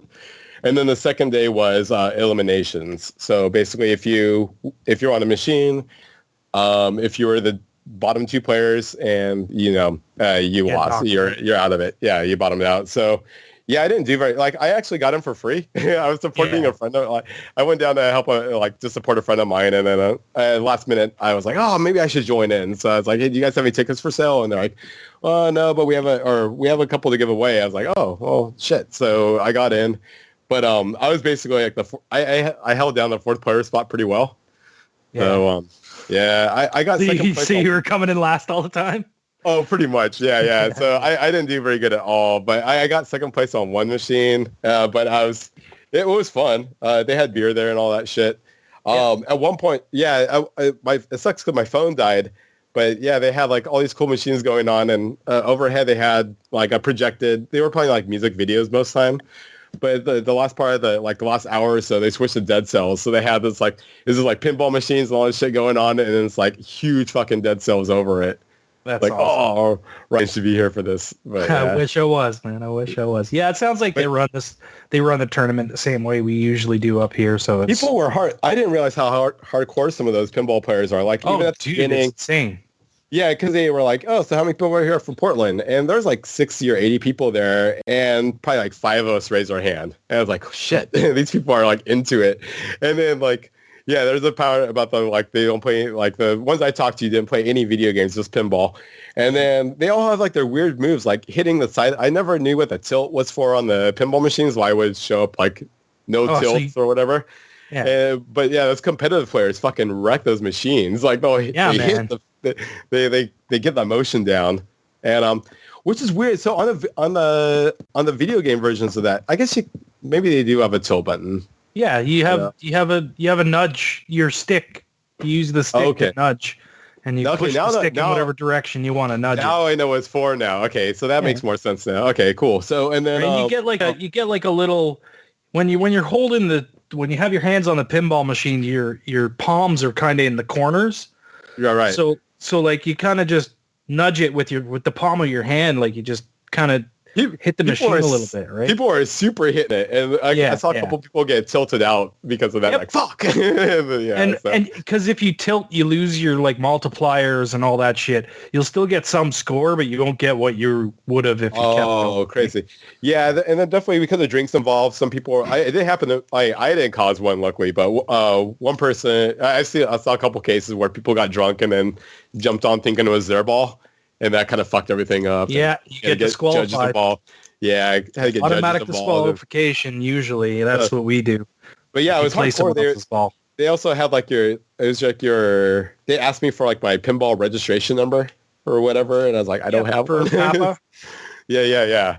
So that's so that you can get on the actual the leaderboards, like the online leaderboards. Gotcha. Because they keep track of all that shit. It was a $1,200 cash prize, so yeah, people were serious. Some people were. Sounds like a pretty big tournament. Yeah. Yeah, I saw a lot of people with headphones on, just getting into it, and But man, I suck at pinball, but I'll go again next year. I'll try it out. What'd you get to play? Shit, what? I was pretty drunk. I played. There's so many. The one I liked the most though was Deadpool. I thought that was pretty cool. That's the new one. Yeah. So it has a cool video screen. It looks like almost like a Street Fighter kind of thing going on while you're playing. Yeah. And that was pretty cool. There's a bunch of old school ones. Elvira wrecked me. That's the one that I feel I did the worst at because I had, of all three balls, I basically got to hit the ball once. Like the first few, it went right. Yeah, that table can be tough. Then boom, and right down the middle. And that table can be tough. Yeah, that was the worst. But yeah, between those are the two most memorable, like Deadpool for being hella cool, and then Elvira for wrecking my shit. How did you do on Deadpool? How'd I do? I was playing with friends on that one. I think I pulled third, so I did relatively okay. I think I got one really fucking good round in there. Like I just got into it. Gunny said he couldn't even hit the ball on that table. And then I went to the place I usually go where they have all the new machines. And I played it, and like my first ball, I had like 9 or 10 million, and I was like, Gunny, oh damn, like ball one for me. That's freaking funny. Yeah, no, I think I did relatively okay on that one. I remember one round, just like all the people I was talking like, oh shit. So yeah. That's good. Yeah, it's fun. Yeah, man. Pinball. Woo. Yeah. Woo, pinball. Yeah, people were fucking into that shit. It was cool. Yeah, and the place is dope. Big ass pizza slices and beer. Yeah, it sounds exactly like what I go to when I go to league night. It's like luckily in our league we have like 3 people that have massive collections, like over 70 tables per person, right? So they kind of bounce around to each of their places for league night, so you get a little new variety every time, which is great. Like nice. It's a lot of fun, man. Find pinball in your area, guys. yeah. We definitely have a good.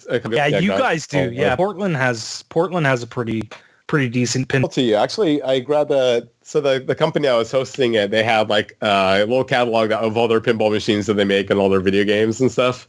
Oh yeah, it was kind of cool. So I don't know that if they have those up there too, most likely whatever. But like basically, magazine or something. Yeah. Just of upcoming products that they have. Basically, the seller's catalog that they're trying to, is for the arcades to buy that. Don't shit. mail it to me. Don't mail it to me. It's not worth it.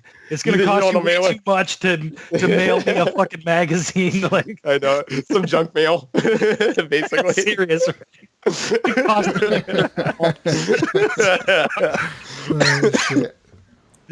Anyways, let's get back to the show. What else we got? Back to the show. News. Ryan Reynolds is going to star in a movie about a video game NPC. So yeah, there's that. It will be produced by 20th Century Fox and Ryan Reynolds' own Maximum Effort label.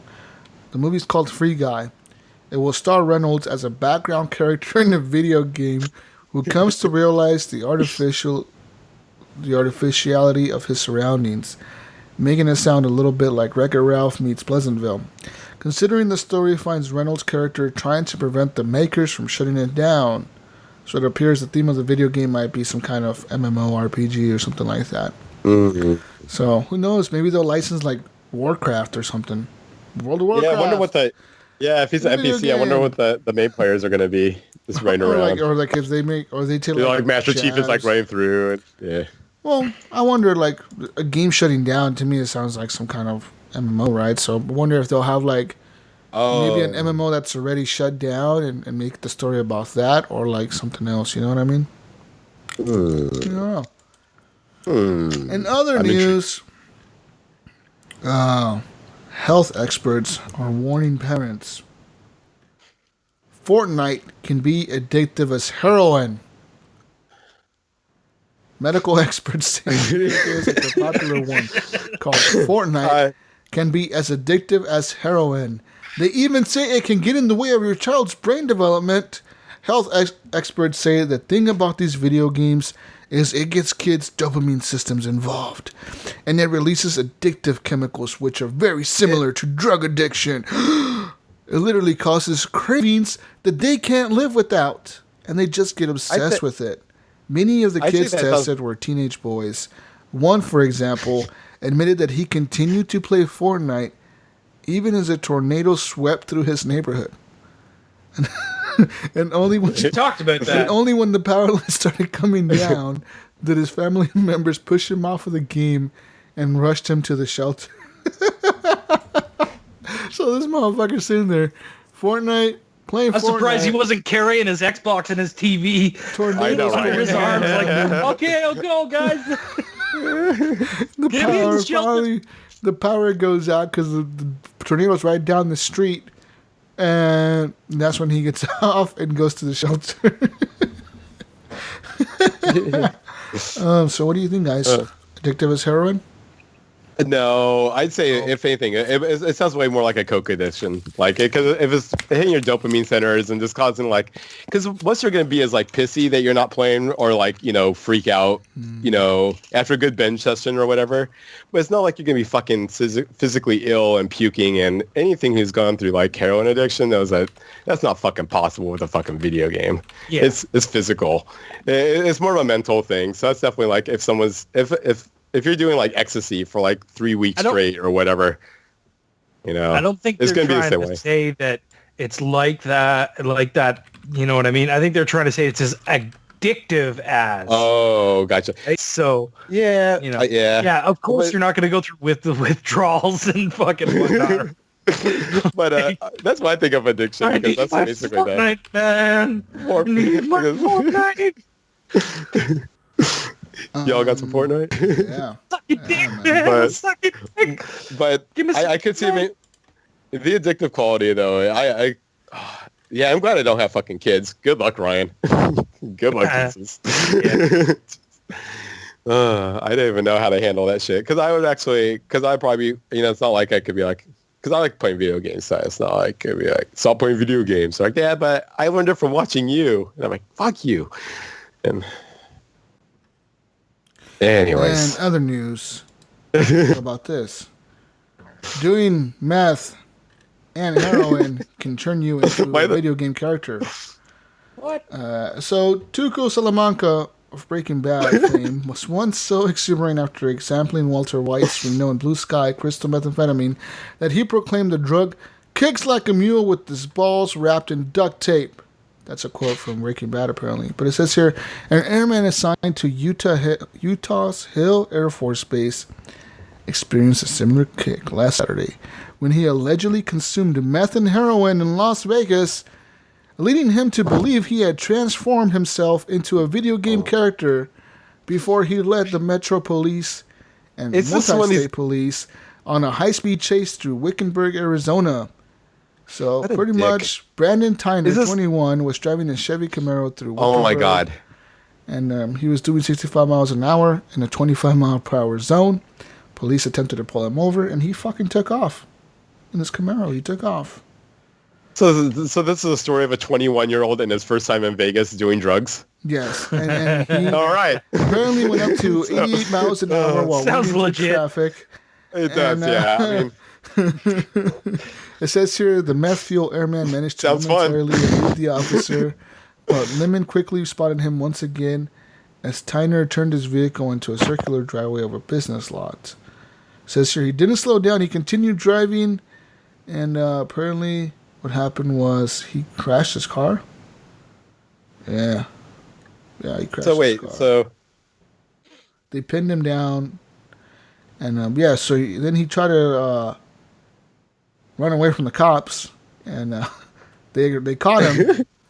And then so like all kinds of shit happened, and pretty much at the end of it all, he said that he did meth, and he did heroin in Las Vegas, and he thought he turned into a video game character.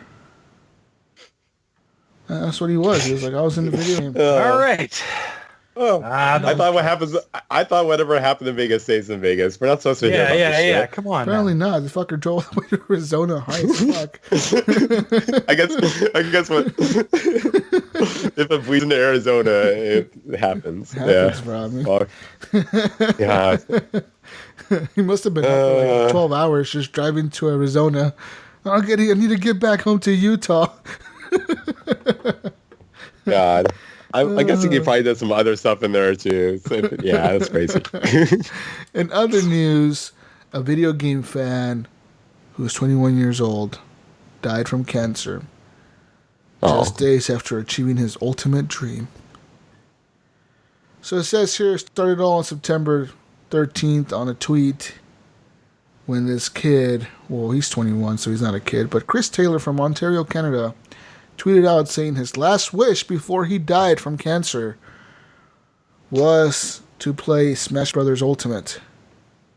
So Nintendo, being Nintendo, decided to help him out. They actually sent him a copy of the new game, Smash Bros. Ultimate, on the Switch. And that's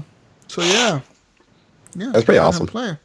It says here that two Nintendo representatives flew out to Canada, and they brought an E3 demo of Smash Ultimate, and he got to play it for 3 hours with a friend, his brother, and his mom. And then just a couple of days later, he passed away from cancer. That sucks. Fuck cancer. But cancer. That was cool that he got to play the game. It's kind of shitty. Good on Nintendo for doing that. They brought him a demo. Yeah. I wonder if they don't have like him finished. Like to bring him a finish, they probably don't, right? Because it's still a couple months out. It's probably still a build, but I'm sure it's pretty close to. Yeah. So yeah, they helped him out. Good on them. What other news do we have here? If one of you guys, shit, this is a terrible, horrible gamers topic, but it's horrible. If one of you guys got the bad news, what company would you be bugging to play their beta, an early thing of? If you had 30, if you found out you had 30 more days to go, 60 days, what company would you be contacting and be like, no, let's say 30 because it has to be like super short. I'm I know. I'm contacting Sony. I want to play The Last of Us Part 2, motherfucker.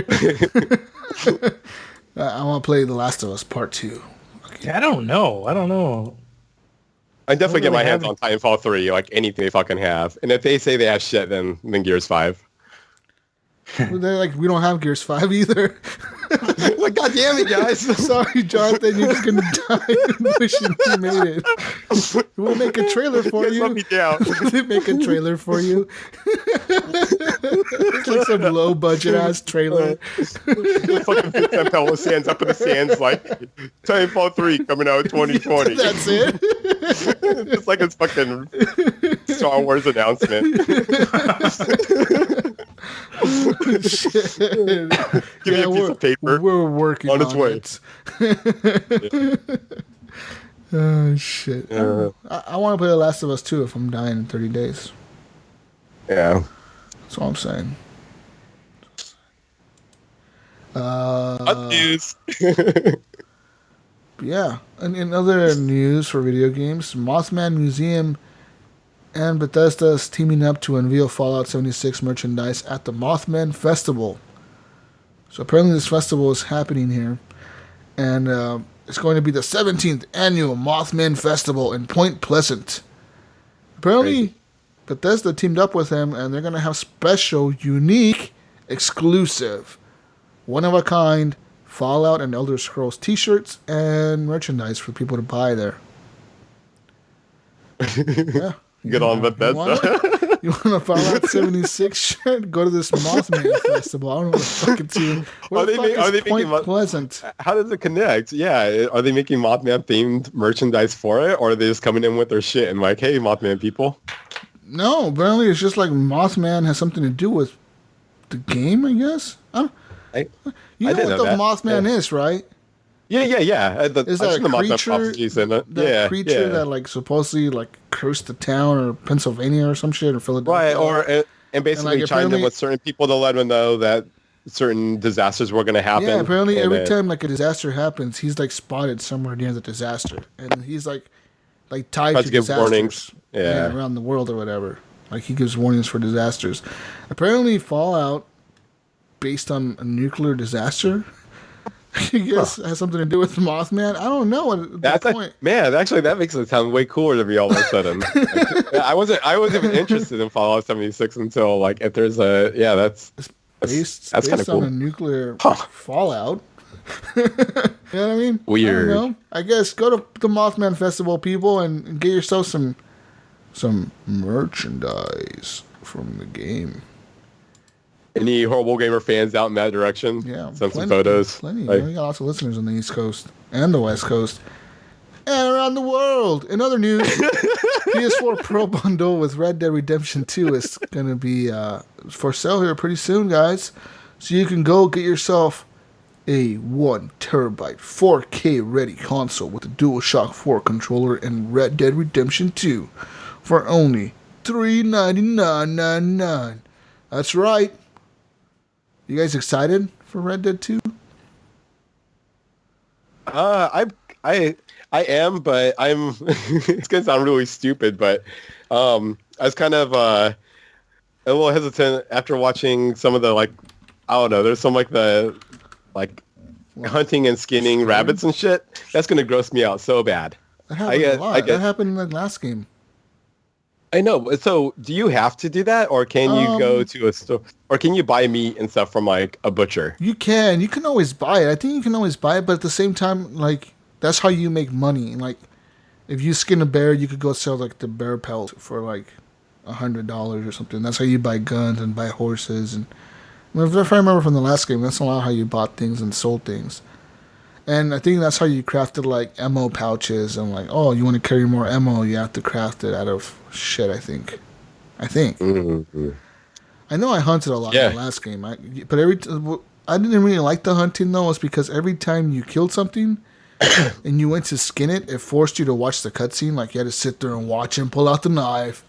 I know that sounds so gross. And it's I don't think this time. I hope they have an option to just skip it because it's kind of. It's not that it's gross to me. It's just that it's annoying that you have to sit there and watch a 5 to 10 second cutscene every time they're doing it. I want it to be like in a Tomb Raider where you're just see Lara just fucking stab the thing real quick, get the shit off, and that's it.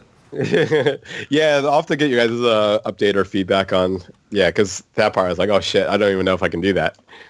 You can do it. I have a really weak stomach when it comes to gross shit like that. So yeah. I know. Just do it. You'll be fine. I think it's.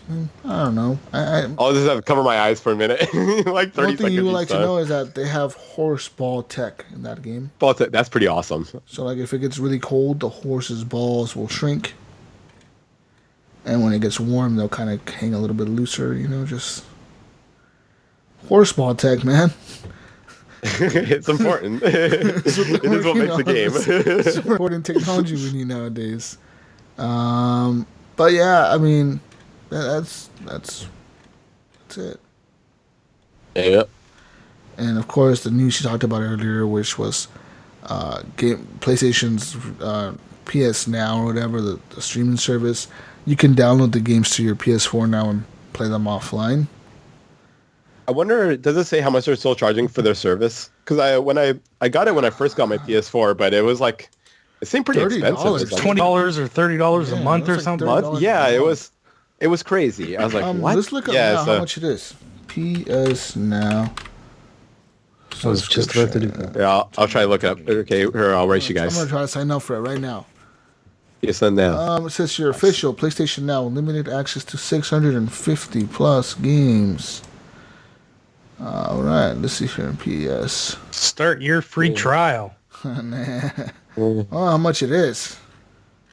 Yeah, no, it's not Oh, it saying. says here 1 month subscription, $19.99, or you could buy a 3 month subscription for $44.99, which will probably be your best option if you're trying to save a little bit of money. But if you're paying monthly, it's $20 a month. That's pretty. Yeah, that's why they get you. But yeah, or you could do the $30 for 3 months or something like that, or $45 for 3 months. Yeah. I mean, kind of worth it to do the 45 if you know you're gonna do it, but they do have a 7-day trial, I guess. I mean, Xbox gives you 14 days with Game Pass. Whoa, hang on. What are you guys saying? It's saying here for me, 1 month is $9.99, 3 months is $29.99, and 12 months is $99.99. Oh, I wonder if they have a price drop. Because the thing I was looking for, it's different because you're Canadian. But I mean, here, but it would be more. More, yeah. I was gonna say usually they get Canada jacked. needs more subscribers, so they have it cheaper up there. But I am on the Canadian PlayStation site. So I'm on PlayStation America. I'm on their website.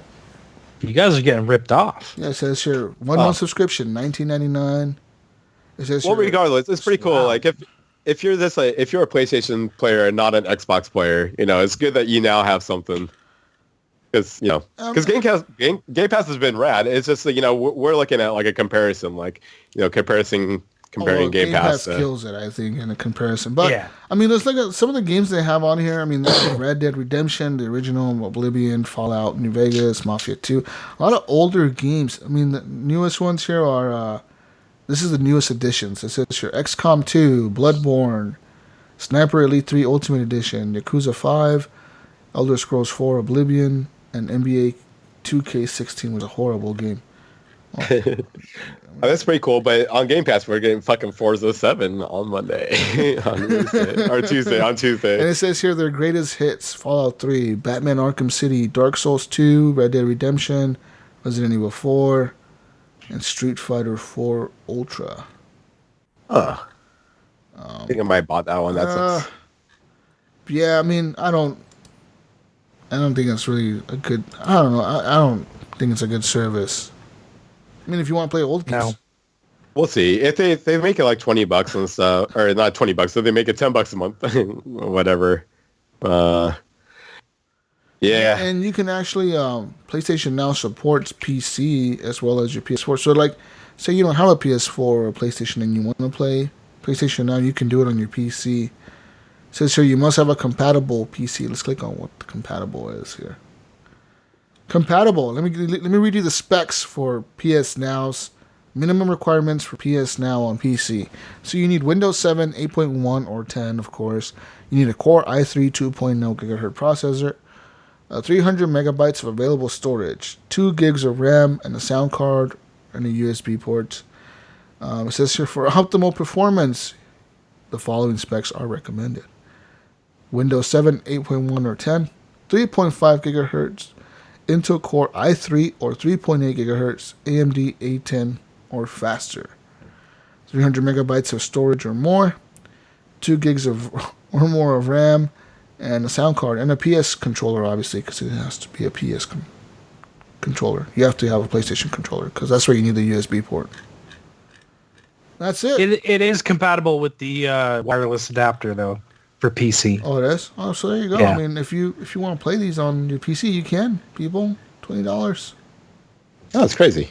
Huh. A month, though, and that's so weird. I just flipped over to the US just to, because I'm like, I don't, sure. This, you don't believe this me? cannot be lying? Like, yeah, like they're lying, dude. I don't know what's going on here. So, like 50% less. Like we are paying half what you guys pay, and then that's fucking weird. Even less than that, because isn't the US dollar worth a little bit more?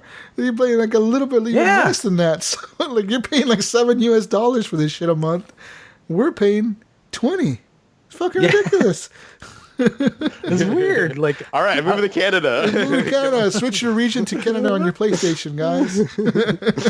I wonder if you could do that. If your is it subscription would region change. locked? I think you can change the region. Huh? No, I bet wonder you if I bet you the subscriptions are region locked. Yeah. Like I couldn't use a US code to get it. I don't think. I was thinking that it's probably gonna have a couple like questions to make sure that we're Canadian before we could actually. How much maple syrup do you use? How much Tim Hortons do you buy a week? How many hockey sticks do you own? What is P-mail? What is pizza? Is Canadian bacon Canadian bacon? You gotta know the answer to that. Oh shit! But that's all we have for news this week. I mean, other than that, I didn't see other news really on the side. I mean, what the fuck did I post this week in the group? I posted a lot. Of news. Yeah, I mean it's been a big week. I mean the whole cross-platform thing was like that was huge. I mean, that's huge. That's like week, yeah. That's like a month worth of news. Crazy.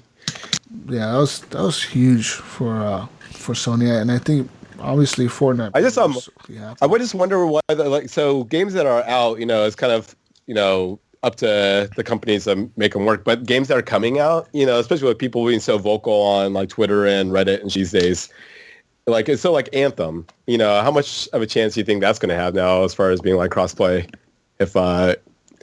if people bitch enough about it or are vocal enough before it comes out. Or Red Dead Online. Yeah. Yeah. Rockstar is a company that could force them to do something like that because they're so popular. Oh, right? Completely.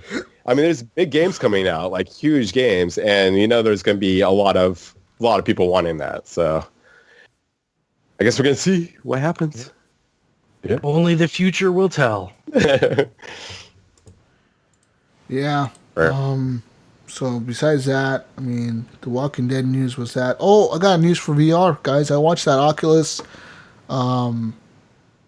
press conference I did the other day. And what's VR? Talking about. Never heard of this VR thing. Called virtual reality. Oculus Quest is a new standalone VR headset, guys, and it will be launching next year for $399.99. And with it, they said that you don't need like a PC. Obviously, like I said, it's standalone and it's wireless. Like it comes with 2 of the Oculus controllers, and it will. It's not quite as powerful as an Oculus, but it's not quite as underpowered as the Oculus Go is. Yeah. Oh, okay. So I wonder where it fits in. It's an in-between. It sort of fits in the middle there. So they say that it will have a resolution of 1600 by 1440 per eye. So that's the same resolution as the Oculus Go.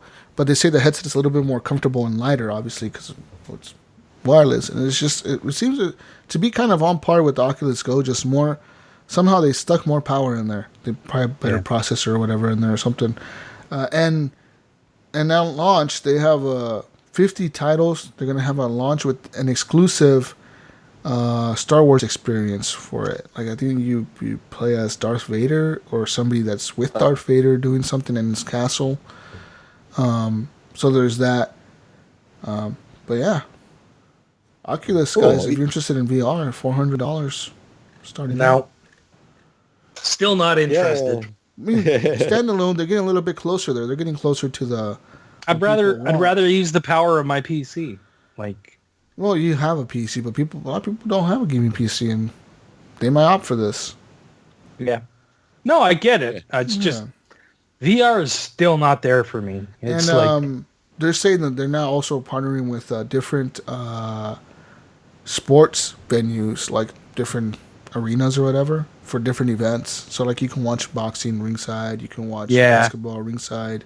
Oh, I was thinking and stuff like that. That'd be amazing. Concerts, football, like NFL football, they're partnering with them to like have sideline views, and you can sit there on the sideline and watch the. You actually buy a virtual ticket. Like that's the thing. Like that's pretty wild. It's interesting. Like it's really a cool idea. It's a future. It's a great, because there's not limited seats. They could sell fucking. You have to have a couple of choice cameras, stuff for 3D viewing. All you need is a really good, nice camera to be in there, and they could sell hundreds or thousands of those tickets. Yeah, they could sell thousands of those tickets potentially, right? If they think about a good boxing match, right? How many people would actually pay to watch like a good boxing match? Oh man, be right there, like actually right there in front of them, I didn't even think of boxing for some fucking reason, but that's the ideal and even Instagram. You can even put like the cameras like right on the ring, like right on the little pillars, to have like a view of the whole ring, like all the way around. You can switch cameras all the way around, and just have like a view of like standing right there at the fucking pylon, just watching it. That'd be fucking cool, right? Like watching those. Standing on the ring apron. Yeah, pretty much. Just sitting there watching it, like right there on the fucking ring. Or like they could have a... Or you can go to concerts and not have to deal with a bunch of fucking people. It'd be awesome. Yeah. What's going on, Jesus? Holy shit, you hear those jets, dude? Construction company going by? No, those are fighter jets. Nice. Fuckers are fucking loud as shit flying over the city, dude. They just went all crazy. And so there's that. So if you're interested in that, you can buy that. And of course, a new Death Stranding trailer came out. I don't know if you guys watched that, but Death Stranding looks fucking crazy, man. That's crazy. Looks crazy as shit. You hear the jets? Yeah. Fucking. Yeah. Just got the fuck out of the cat, huh? Even other. Yeah. And so there's that. I mean, I don't know if you guys watched that trailer. It was all right. Not yet. There's a guy looking like the Grim Reaper that has like the little flower thing that's flashing, and he's like talking to like Norman Reedus about some shit. Oh yeah, I did watch that. So stupid looking. And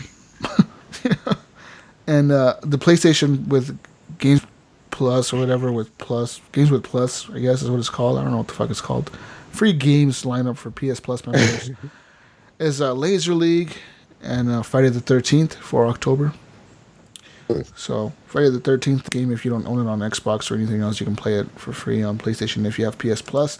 And Xbox, of course, finally confirmed that they are partnering with Razer keyboards to bring mouse and keyboard support to the Xbox One. You guys excited? No.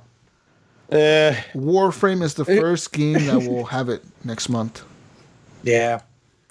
I'm only excited. I think for like building games and shit, it'd be cool, but I'm not gonna switch to first person games on the mouse. That's weird. Not at all, dude. Fuck that. I'm not interested in that shit. Like Brink was talking about how, because he plays a lot of Warframe, right? He was like, I'm so hyped for War. I'm like, dude, you're gonna fall for the marketing and buy one of those stupid Chroma keyboards that has like all they change is the Windows key to an Xbox key, and that's it. Or are they gonna have like an? I'm wondering how much those are, like how much they're gonna be, because I know like the Chroma keyboards for your PC are not fucking cheap. Yeah, they are fucking expensive, and all the accessories that go with them are fucking expensive. I say they'll be $200 starting out, because I think. Damn, those jets are still flying around. What the fuck's going on, dude? Like, are we under attack? Are we under attack or something, Jonathan? Did the Russians launch nukes at? Is there an air show in Portland? What the fuck is going on right now? Do you hear them in Portland? What the fuck? I don't. They're fucking flying all around here, dude. Like, what the hell's going on? Like, the ground is shaking, dude. This is crazy. But yeah, I mean... I think I did hear them, actually, They're super fucking loud, dude. Jesus. What's up? The 2018 Oregon International Air Show is going on this weekend. No wonder these fucking things are loud as shit. Fucking jets are flying all around here. Saturday, September 29th and Sunday, September 30th. These motherfuckers are out here flying around in circles and shit. Dude. I knew it. Like, I was just like, as soon as you started talking about it, I was like, there's got to be like a fucking air show or something going on. A terrorist attack or air show. Which one is it? We don't know. That's fucking nuts. In other news, we were talking about the Chroma keyboards, right? So how much did yours cost? Well, I bought mine used off some dude for $100, and it was the keyboard and the mouse. But the same package goes for almost $300 up here. Oh shit! So you could. I just got lucky and found it online, and I was like, "I'll take that off your hands." And the only reason he was selling it because he's like, "I'm a streamer." And, like, my audience keeps saying, fuck, your keyboard's so loud. Because they're clicky as fuck, these keyboards. Yeah. So, like, his audience didn't like it? That it was clicky? So he decided to get a different key. That's kind of shitty. That's funny. But yeah, apparently Phil Spencer came out and said like, "Oh yeah, we're coming out, with this." And they did say, he said, "quote If you're a dominant first-person shooter player right now on the controller, and you're worried that all of a sudden you're going to get swamped because a bunch of mouse and keyboard players are going to get flooded into your game, that's not what we're doing." He says, "We're putting choice into the hands of the developers about the games they want to bring." So apparently the developers get to choose who uses mouse and keyboard on what games. Yeah, that's good. But I mean.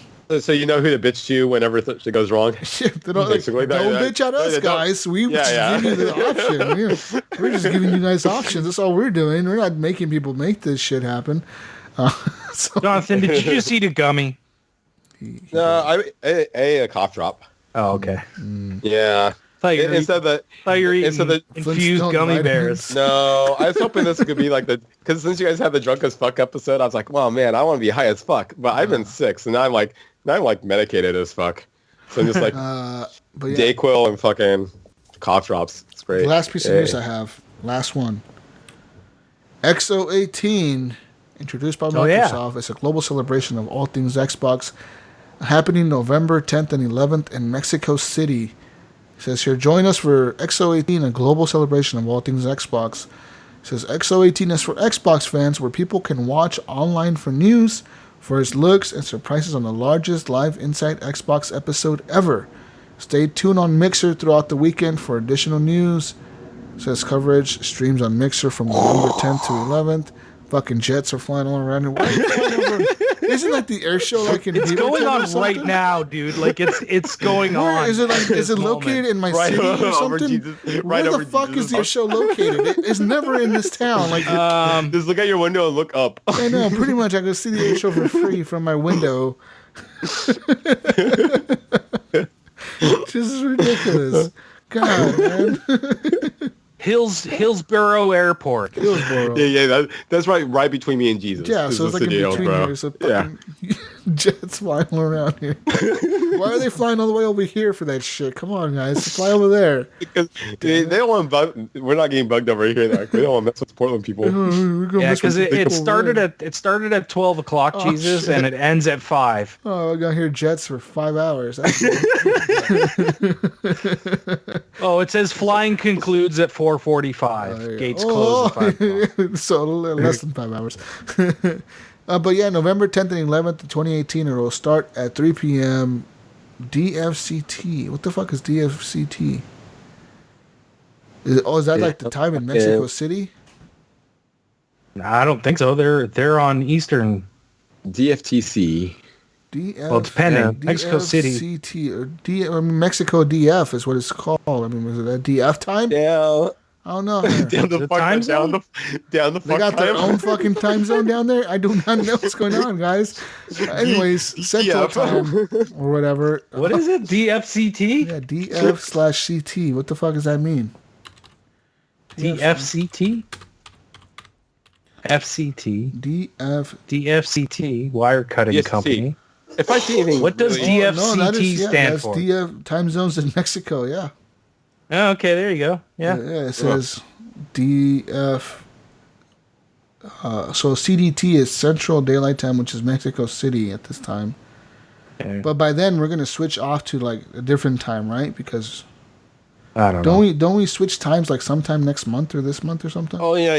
We bring forward And this is happening. Yeah. And this is happening in November, so it's probably like they're switching time zones or whatever, and that's what it's going to be called. Yeah. So 3 p.m., 5 p.m. on Saturday, whatever the fuck that time zone is in Mexico. But you can watch it on Mixer, and so there you go. I wonder they'll probably be giving away shit on Mixer for people. And I mean, are you guys anyone going to this? I don't know. Who the fuck's flying all the way to Mexico to do this? I don't know.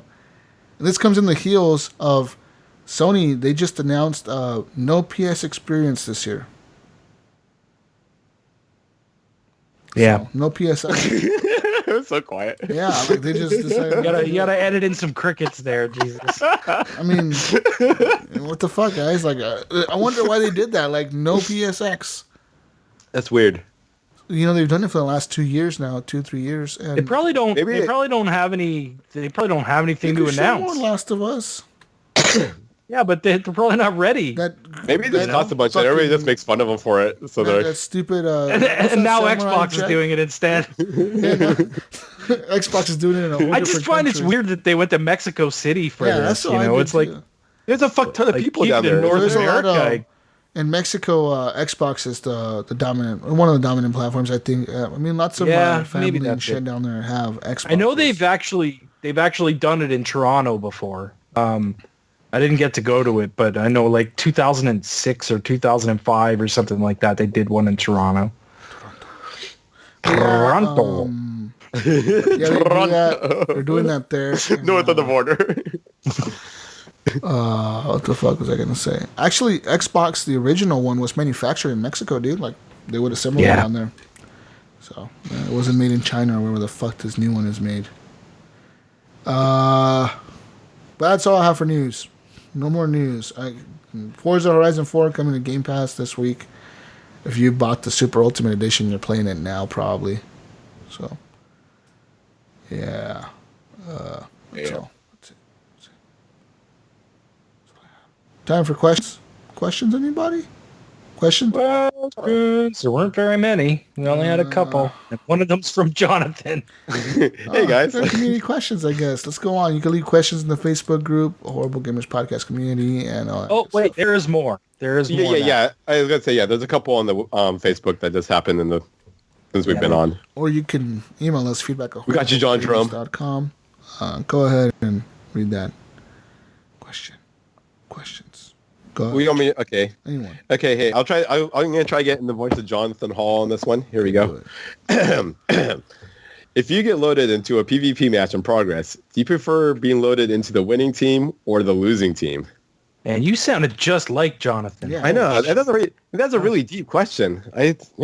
No, your listeners. I didn't even hear the question because you sounded so much like Johnathan. I was just ignored you. It just blew your mind. Can you repeat that question for me one more time? Oh, shit. All right. Well, this one was, when you get loaded into a random PvP game, when you load in, do you prefer being on the winning team or the losing team? How do you know? It's just when you're random. So I was playing like this makes no sense. I want to be on the winning team, of course. Well, I think what Jonathan was talking about is, do you like the ease of being on the winning team for the easy win, or do you like the struggle of like making a comeback and winning? Like myself, I think Jonathan too. I think both of us. We were playing Titanfall 2 earlier. Uh-huh.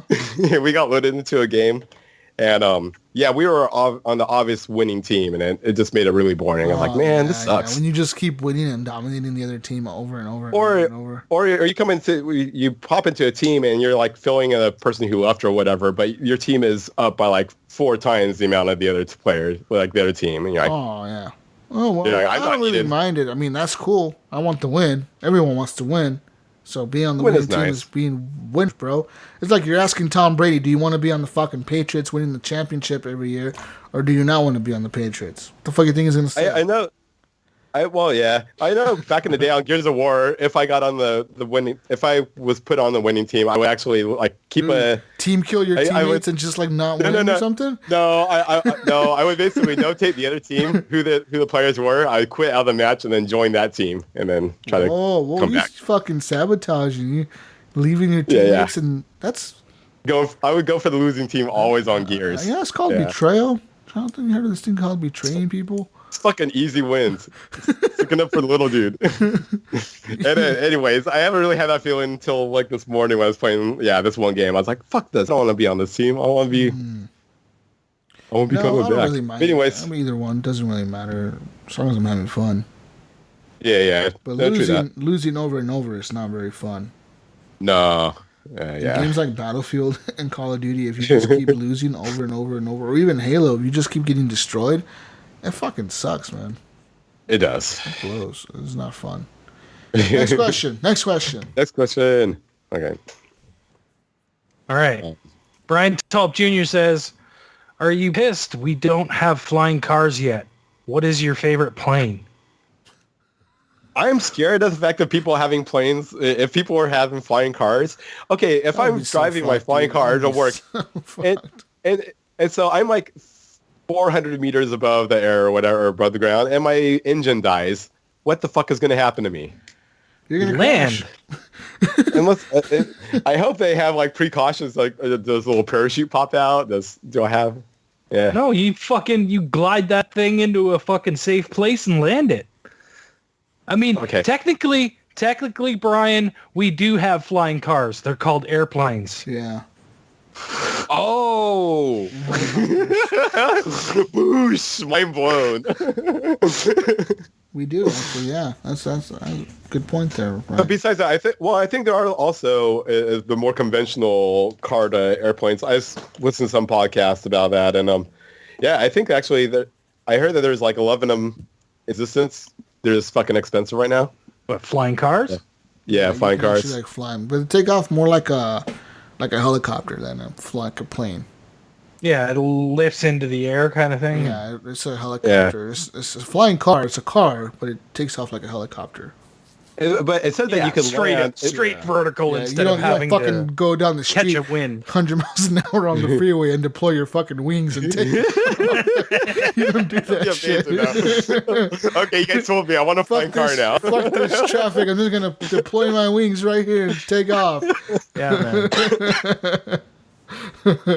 Yeah, it was talking about that you only need like 200 feet of like landing space to actually like kind of land in or whatever.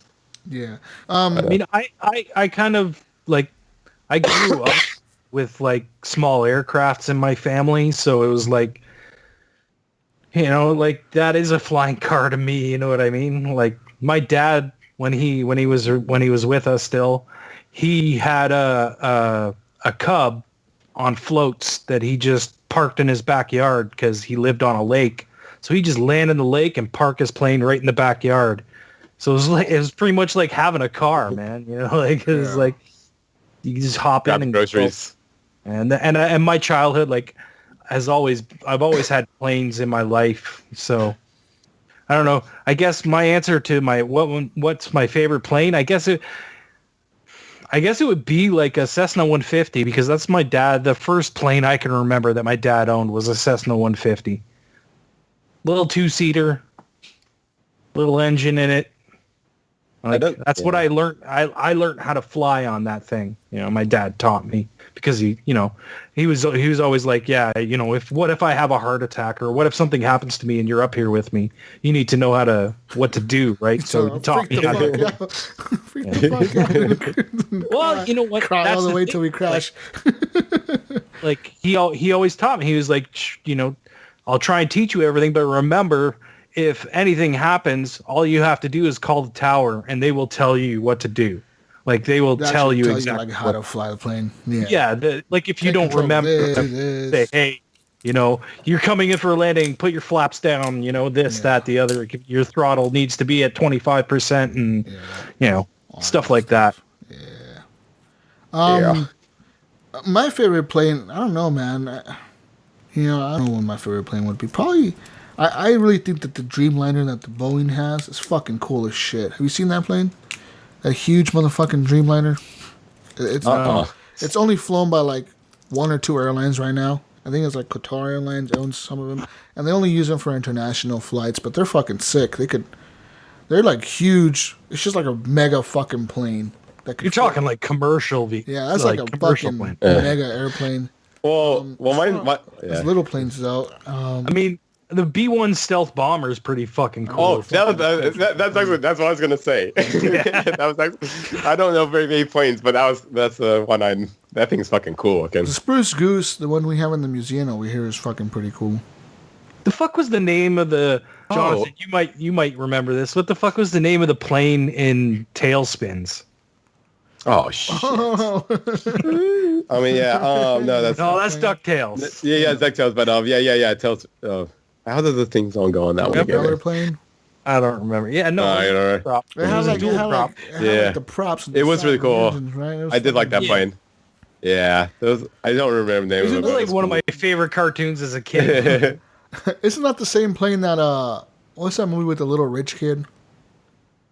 Fucking, he's like super rich. Movie with the little rich kid. No, he's like super rich, and he's like really rich, like a billionaire rich, and like his parents die or something, and Richie Rich, isn't it?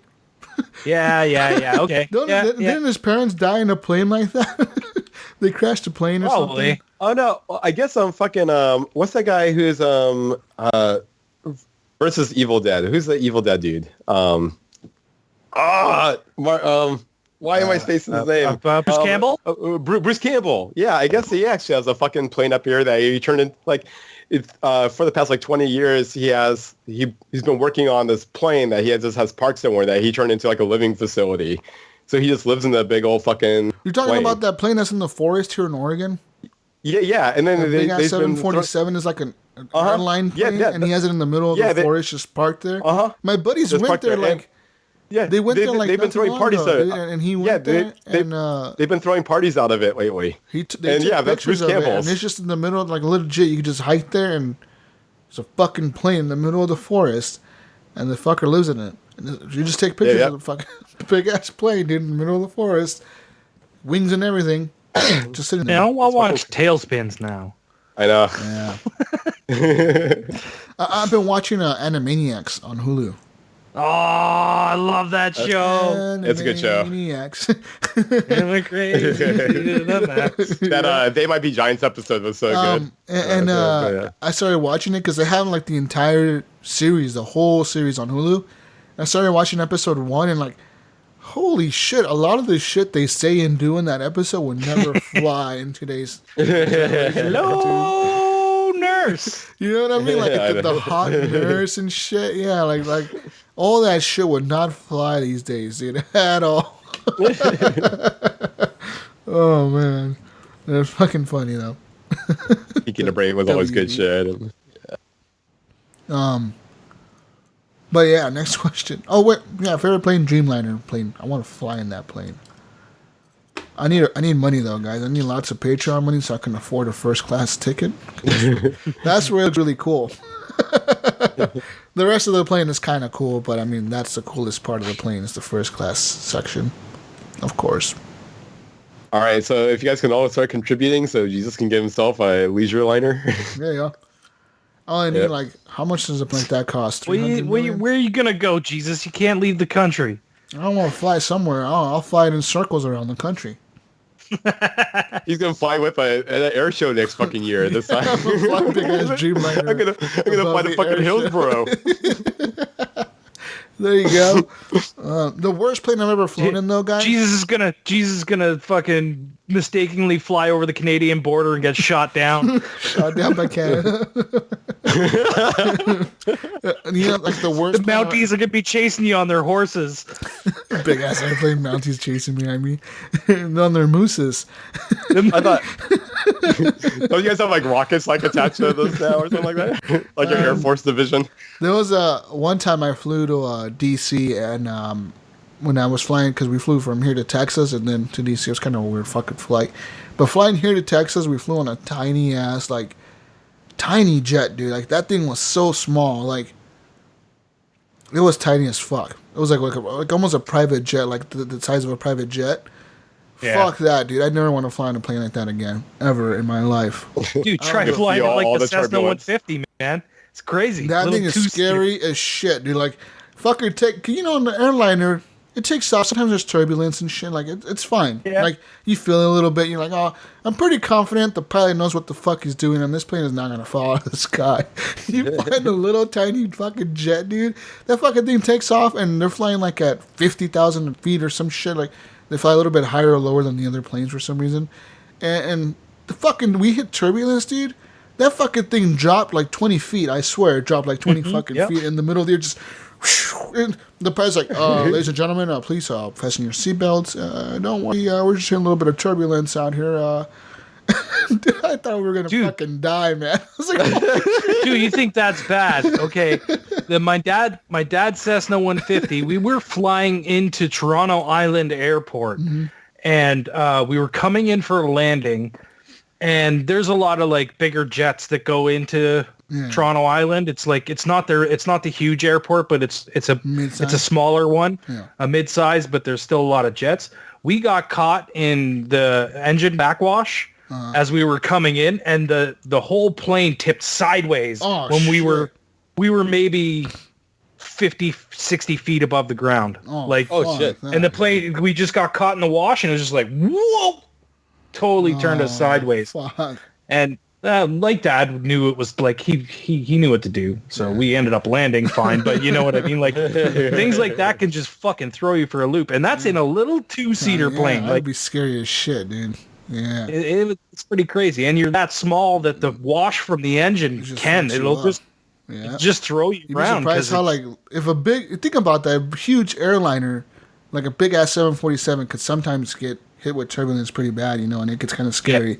Little planes, dude, they just fucking get tossed around by the wind like nothing, dude. Like that shit was scary, man. And then the fucker flew through some clouds. They're designed for that though, so you know what I mean. It's like it was rare that you hit a pocket where you would drop like 20 feet. That was scary, man. I fucking think I thought you got to remember in a jet. You're a lot higher. Yeah. You know what I mean? Like you're a lot higher than you would be in like a Cessna or something like that, right? Yeah. Like 20,000 feet, maybe.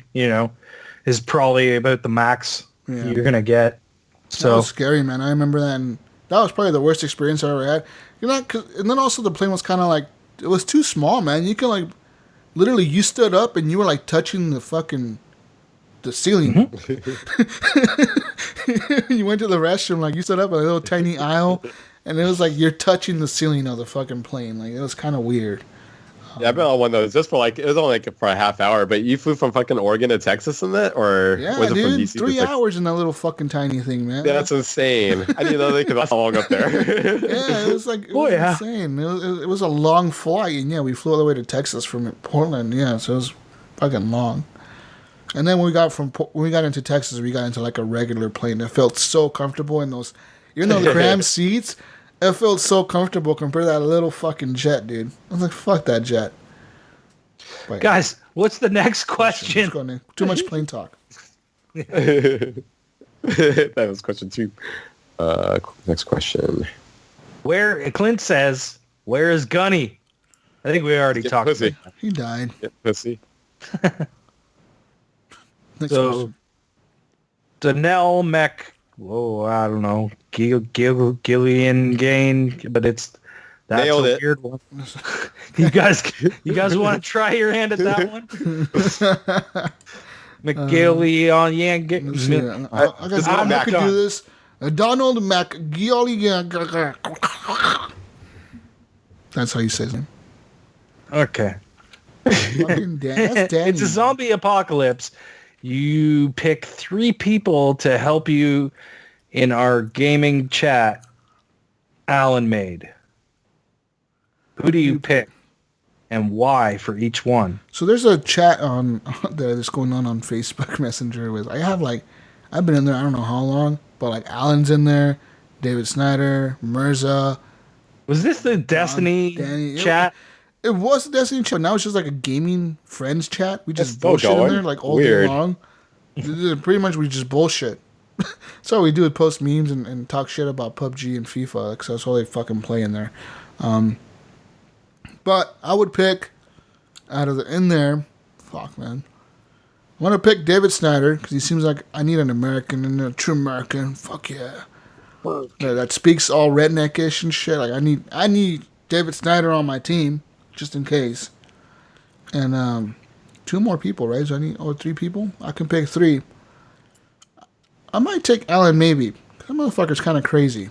I need a crazy person on my team, and he's kind of crazy. So I'm taking him, and I'm not taking his brother because then there's too much loyalty there. Like if something happens and he's gonna save his brother over. I'm surprised you didn't take his brother over him. I might take it either Alan maybe or Mirza. One of the 2. I'm taking his brother or him. I don't know, whichever one. Like, I'm taking one though. That's it. And then I don't know who the fuck else I would take. Maybe I don't know. Maybe Amar.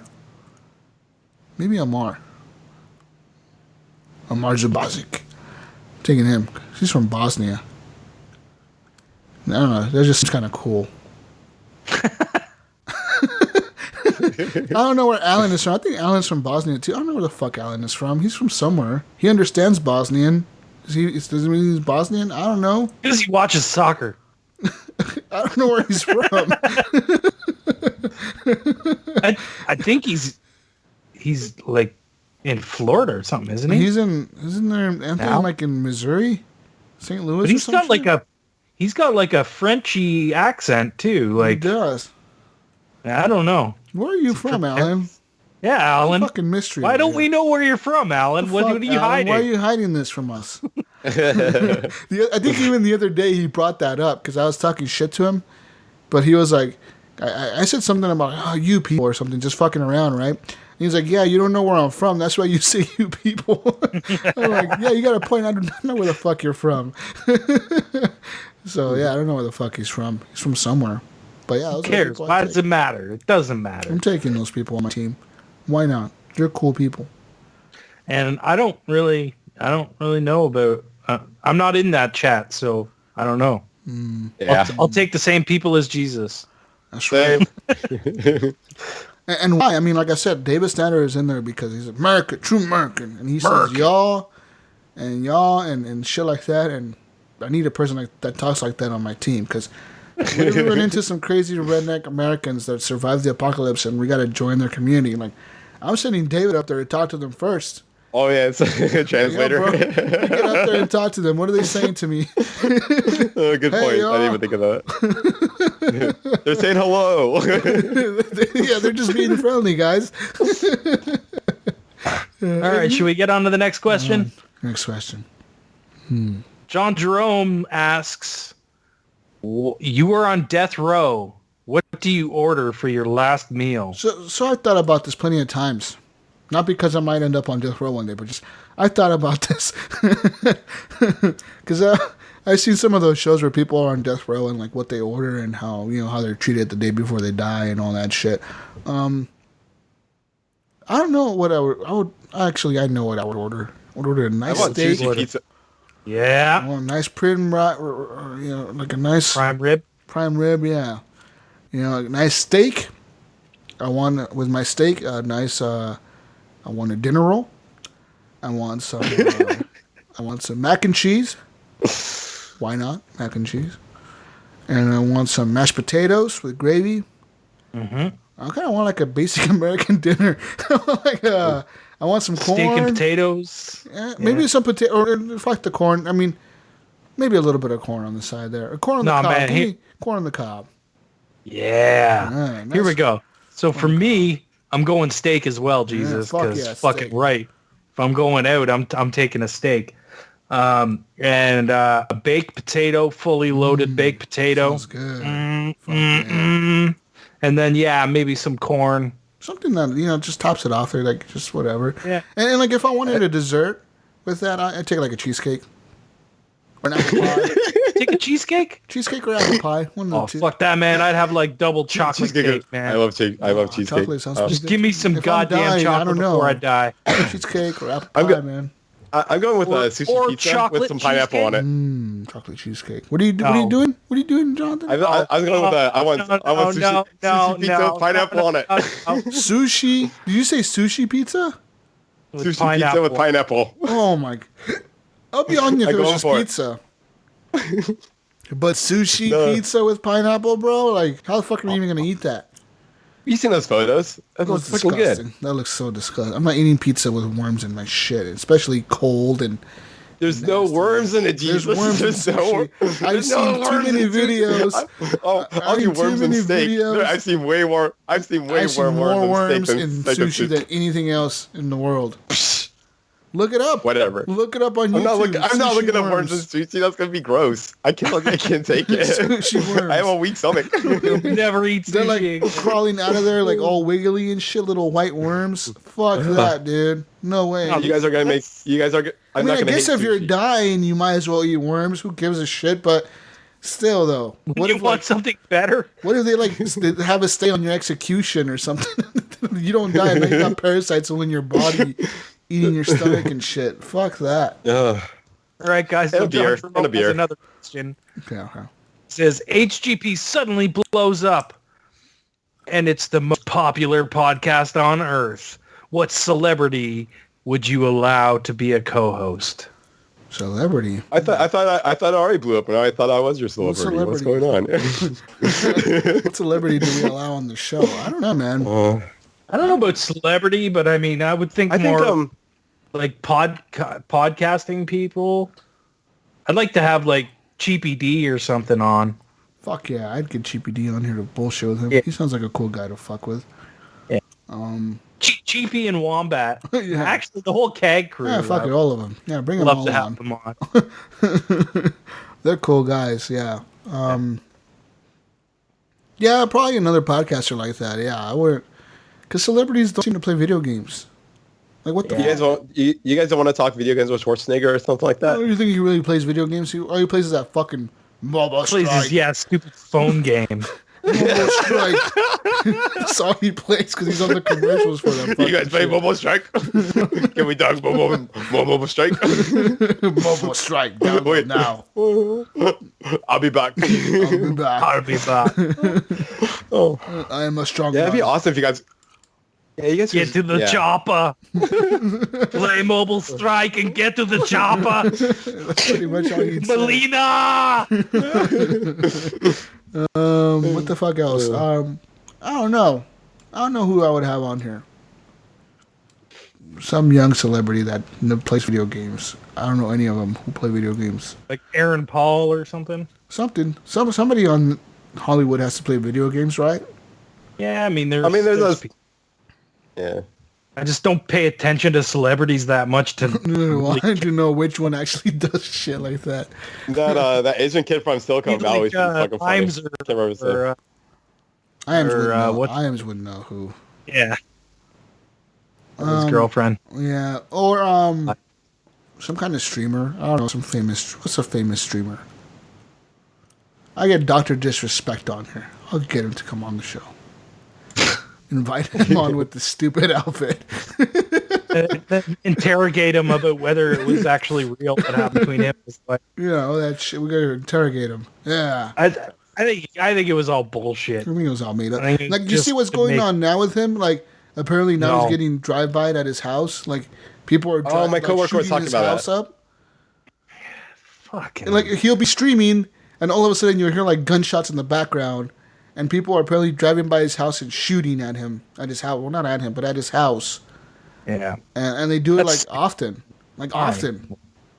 Like, he doesn't know what to do because apparently somebody found his address when all that shit went down with, like, his wife, saying they cheated on her or whatever, and they were going to split up and all this shit. Well, they apparently reconciled and everything's fine, but with that came the obvious thing where people, like, doxed him and, like, put out all his information on the internet. With that information came his address, and people know where the fuck he lives now in California. So they're just driving by his house, shooting at his house. Like, it's happened like 4 or 5 times now. Time to move. Yeah. Yep. Buy bulletproof windows for your fucking house. And move the fuck out of there, man. Because that's fucking fucking crazy. crazy. Yeah, like... I mean, it's too bad as a streamer you can't move, though. I don't know if that's real or if it's set up or if he's just having somebody drive, like... Yeah, that I wonder. I'm gonna pay you $100 to drive out my house and shoot up at the sky or something.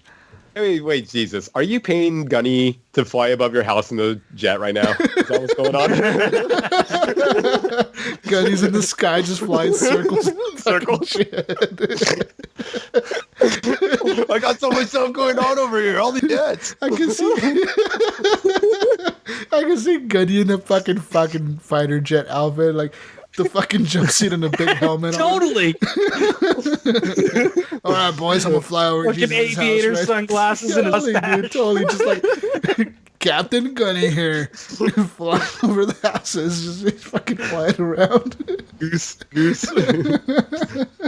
Oh, man. Fucking Gunny's flying. Gunny in a requesting jet. a flyby. Gunny flying around in a jet. That's fucking awesome. But yeah, that's who I would invite. That's okay. Yeah, he'd be pretty fun. It'd be cool. Who would you want us to invite on, Jonathan? If we became super famous and we're like, we don't want you on the show no more, Jonathan. We want a real celebrity. Well, real people on our We want a real person. Yeah, I'd say that Schwarzenegger would be awesome, or the kid from from Silicon Valley. I don't know why I'm spacing his name. That Asian guy. He's super hella funny. The Asian guy. Which guy? The Asian guy that stole everything? Oh, Yeah. He was on like Mark Maron recently and shit. Yeah, I think he's fucking Motherfucker's funny. dude. I bet he plays. Isn't his name Yin Yang or something like that? Yeah. Yin Yang? That's his name, is it? Oh, I think so. I think it's something Yang. I think the first name is normal though. I thought it was like Daniel Yang or something like that. I thought they called him Yang or something like that. But his character on that show is hella funny. Yeah, I buy company. I make Pied Piper. I make Pied Piper in China. He makes a Pied Piper in fucking China. The China versions of all this shit. And then he makes the China version of Twitter, the China version of Google, and all that shit. He's just like copied all the companies. Oh yeah, it's all on that whiteboard. He has like all the different companies in Silicon Valley, like the China versions of them. Yeah, like China Google. China Twitter. China Facebook. No, it was new Pied Piper. Yeah, the new Twitter. Okay. New Facebook. Yeah, he makes all the new ones. They're all the Chinese versions. Oh shit! That shit was funny. That show is so good. If you haven't watched that show, you gotta check it out. I fucking love that show, dude. Oh man. But yeah, last name's Yang. I'm not finding my fucking Marion thing, so yeah, I don't know. Anyway, yeah, that's why. Yeah, that or Schwarzenegger. One of those two, I'd be pretty content with. Yeah. It's Jimmy Yang. Oh, that's right. or Wan Yang. Is that what they call him? Yeah. I always swear they call him Yin Yang or something like that. Yeah, because it's like JIAN-YANG, so Yin Yang. Yin Yang, yeah, that's what they always call him. but his technical name is Jimmy O Yang. Oh, okay, that's his technical name, but that's what they call him on the show, is Yin Yang. Yeah. Yeah, but yeah, he's a funny dude. Oh man, funny show. Or no, that Jimmy O Yang is his real name. Oh, that's what real that. name Yeah. in real life. Yeah. I love it when the CEO, goes to like China to tell him to ramp up production for the phones because they need like all the phones to ship out for the next week. And next thing you know, he's like, CEO taken hostage. We're alive. And he's like, please release me. Tell my family that I'm okay. I'll be treated fairly. And they'll take him hostage. I love that his bargaining tip was he just wants to go. He wants back in America to like live with the guys again. Yeah, dude. Oh god. Yeah, he's one of it. Oh man, when he had when he brought in that pig, Yeah. be the body of the other guy was so fucking funny. Oh, that's a good show. He's dead. I own company now. That show's fucking good, dude. That show's fucking good. That guy went off the rails too. What's his name? Oh. Yeah, but it was a good time for him to kind of get off the show, I think. It was a good time for him to get off the show because he went through fucking shitload of stuff. He was getting all drunk and fucking showing up at airports or something like that. Yeah, he got accused of. He was all high on heroin and methamphetamine. Yeah. Video game character in Vegas. He went through a lot of shit. That dude, yeah, I forget his TJ. Yeah, but TJ something, yeah. TJ Miller. Yeah. That dude, yeah, he went through a lot of shit.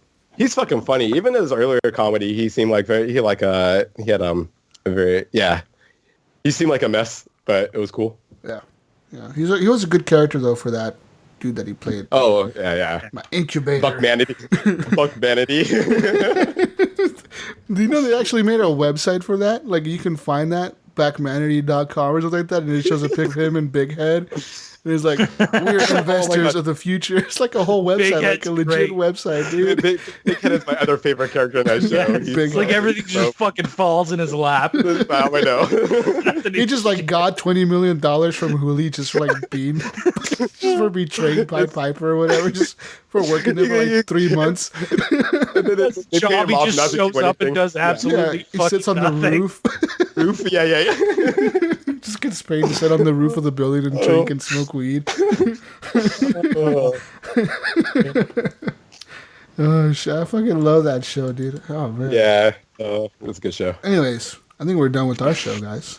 You can find us on Twitter at _HorribleGamers. Join our Facebook group, Horrible Gamers Podcast Community. Find us on Xbox. My gamer tag is Jesus Walks a Lot. I'll be playing some Forza Horizon 4 this week, some Forsaken Shores tonight, and some Forsaken Shores this afternoon. Actually, I'm going to get on right now after the show. Oh no, I need to edit. Fuck! I remember that feeling. I'll edit the show pretty quickly. I've gotten pretty good at it. I feel like. Did you build yourself a template yet? It makes things so much easier, man. I just do it like by hand, bro. This is custom artisan podcast editing. Handmade podcast. I'm keeping true to Oregon roots, man. We're handcrafted podcasts. Anyways, you can find me on Xbox Live, Steam, and PSN, and I'll probably be playing Forza Horizon 4. I'm going to play some more Hollow Knight. I'm going to play some more Dead Cells. I'm going to play some more, I don't know. I'll be playing shit. More Tomb Raider. Sea of Thieves. So, yeah, I'll be on Xbox Live mostly. Maybe some more Spider-Man, too. But you can find me, Give8777. Woohoo! Jonathan, where do they find you? You can find me, Penpointred, Penpoint, mostly on the Xbox, playing like Titanfall and Titanfall 2, Destiny 2, and Deep Rock Galactic and shit. But I was going to say you could probably find me on PlayStation Network on Penpointred, but I'm probably actually going to loan Jesus my PlayStation for the next couple of weeks so you can play some Spider-Man and shit. Oh, are you going to buy him a copy of Spider-Man? Probably. We'll figure it out, yeah. But yeah, we'll make plans to get you. Have you even played that copy of Skyrim that I gave you? I did a little bit. Yeah, it kind of made me I got a little nauseous. Skyrim VR is like a whole different Skyrim, dude. Like you're in that fucking shit. It's fucking wild. It's crazy. It's pretty. I don't have the motion stick still, so I just use the controller, and it's weird just being on that horse cart, just going down the hill and like looking at all the castles and all the dragon comes in. Man, but well, the VR, yeah. Oh yeah. But yeah, fucking Wipeout XL or Wipeout whatever it is that's amazing on VR. But yeah, anyways, yeah. I'll be on some Sea of Thieves too. And that update is pretty fun. I'll probably not be. I won't. What is it called? I won't anchor the ship anytime close to island this time. I've learned my lesson. We had like 5 chests on our ship as well. Like we were loaded with loot. We were doing a bunch of voyages. We had a bunch of loot on our ship and. I'm like, wait, there's only 8 chests on there anyways. They're like, no, there's like 5 chests. I'm like, no. He's like, yeah, there's nothing on the ship anyways. We're like, dude, we had that shit loaded. What are you talking about? Oh, fuck. That was bad. Yeah, that's fucking why I always push to go back and drop all that shit off before you do anything, man. Yeah, fucking Mojo. Those volcano islands are a whole other level, dude. Like, I need to get in there and see that. I haven't even played it. Shaking, dude, and like steam. Like they have like these little like cracks on the ground, right, where like the steam starts coming out, and if you're walking over and the steam comes out, it shoots you up in the sky and you fall and take damage. It's just insane. Like it's a pretty cool update. I like it a lot. Yeah. Anyways, that's a crazy element. Yeah. What does Gidget say, Jesus? Peace out, Brussels sprouts. Catch me on Sea of Thieves. That's not what she says. That's what I'm saying. But catch me on Sea of Thieves and Gunny Chief. Oh, yeah. He's flying a jet back home now. See him How about that? See him online, guys. Anyways, we're out of here. Bye. We'll see you next week on the next edition of the Horrible Gamers Podcast. Forza Horizon 4, Assassin's Creed Odyssey, lots of games coming out. Black Ops coming out the week after. So many fucking games. It is insane. Games. And more games. Goodbye. Bye, everybody. Why are you waving at us? I don't know. Bye-bye.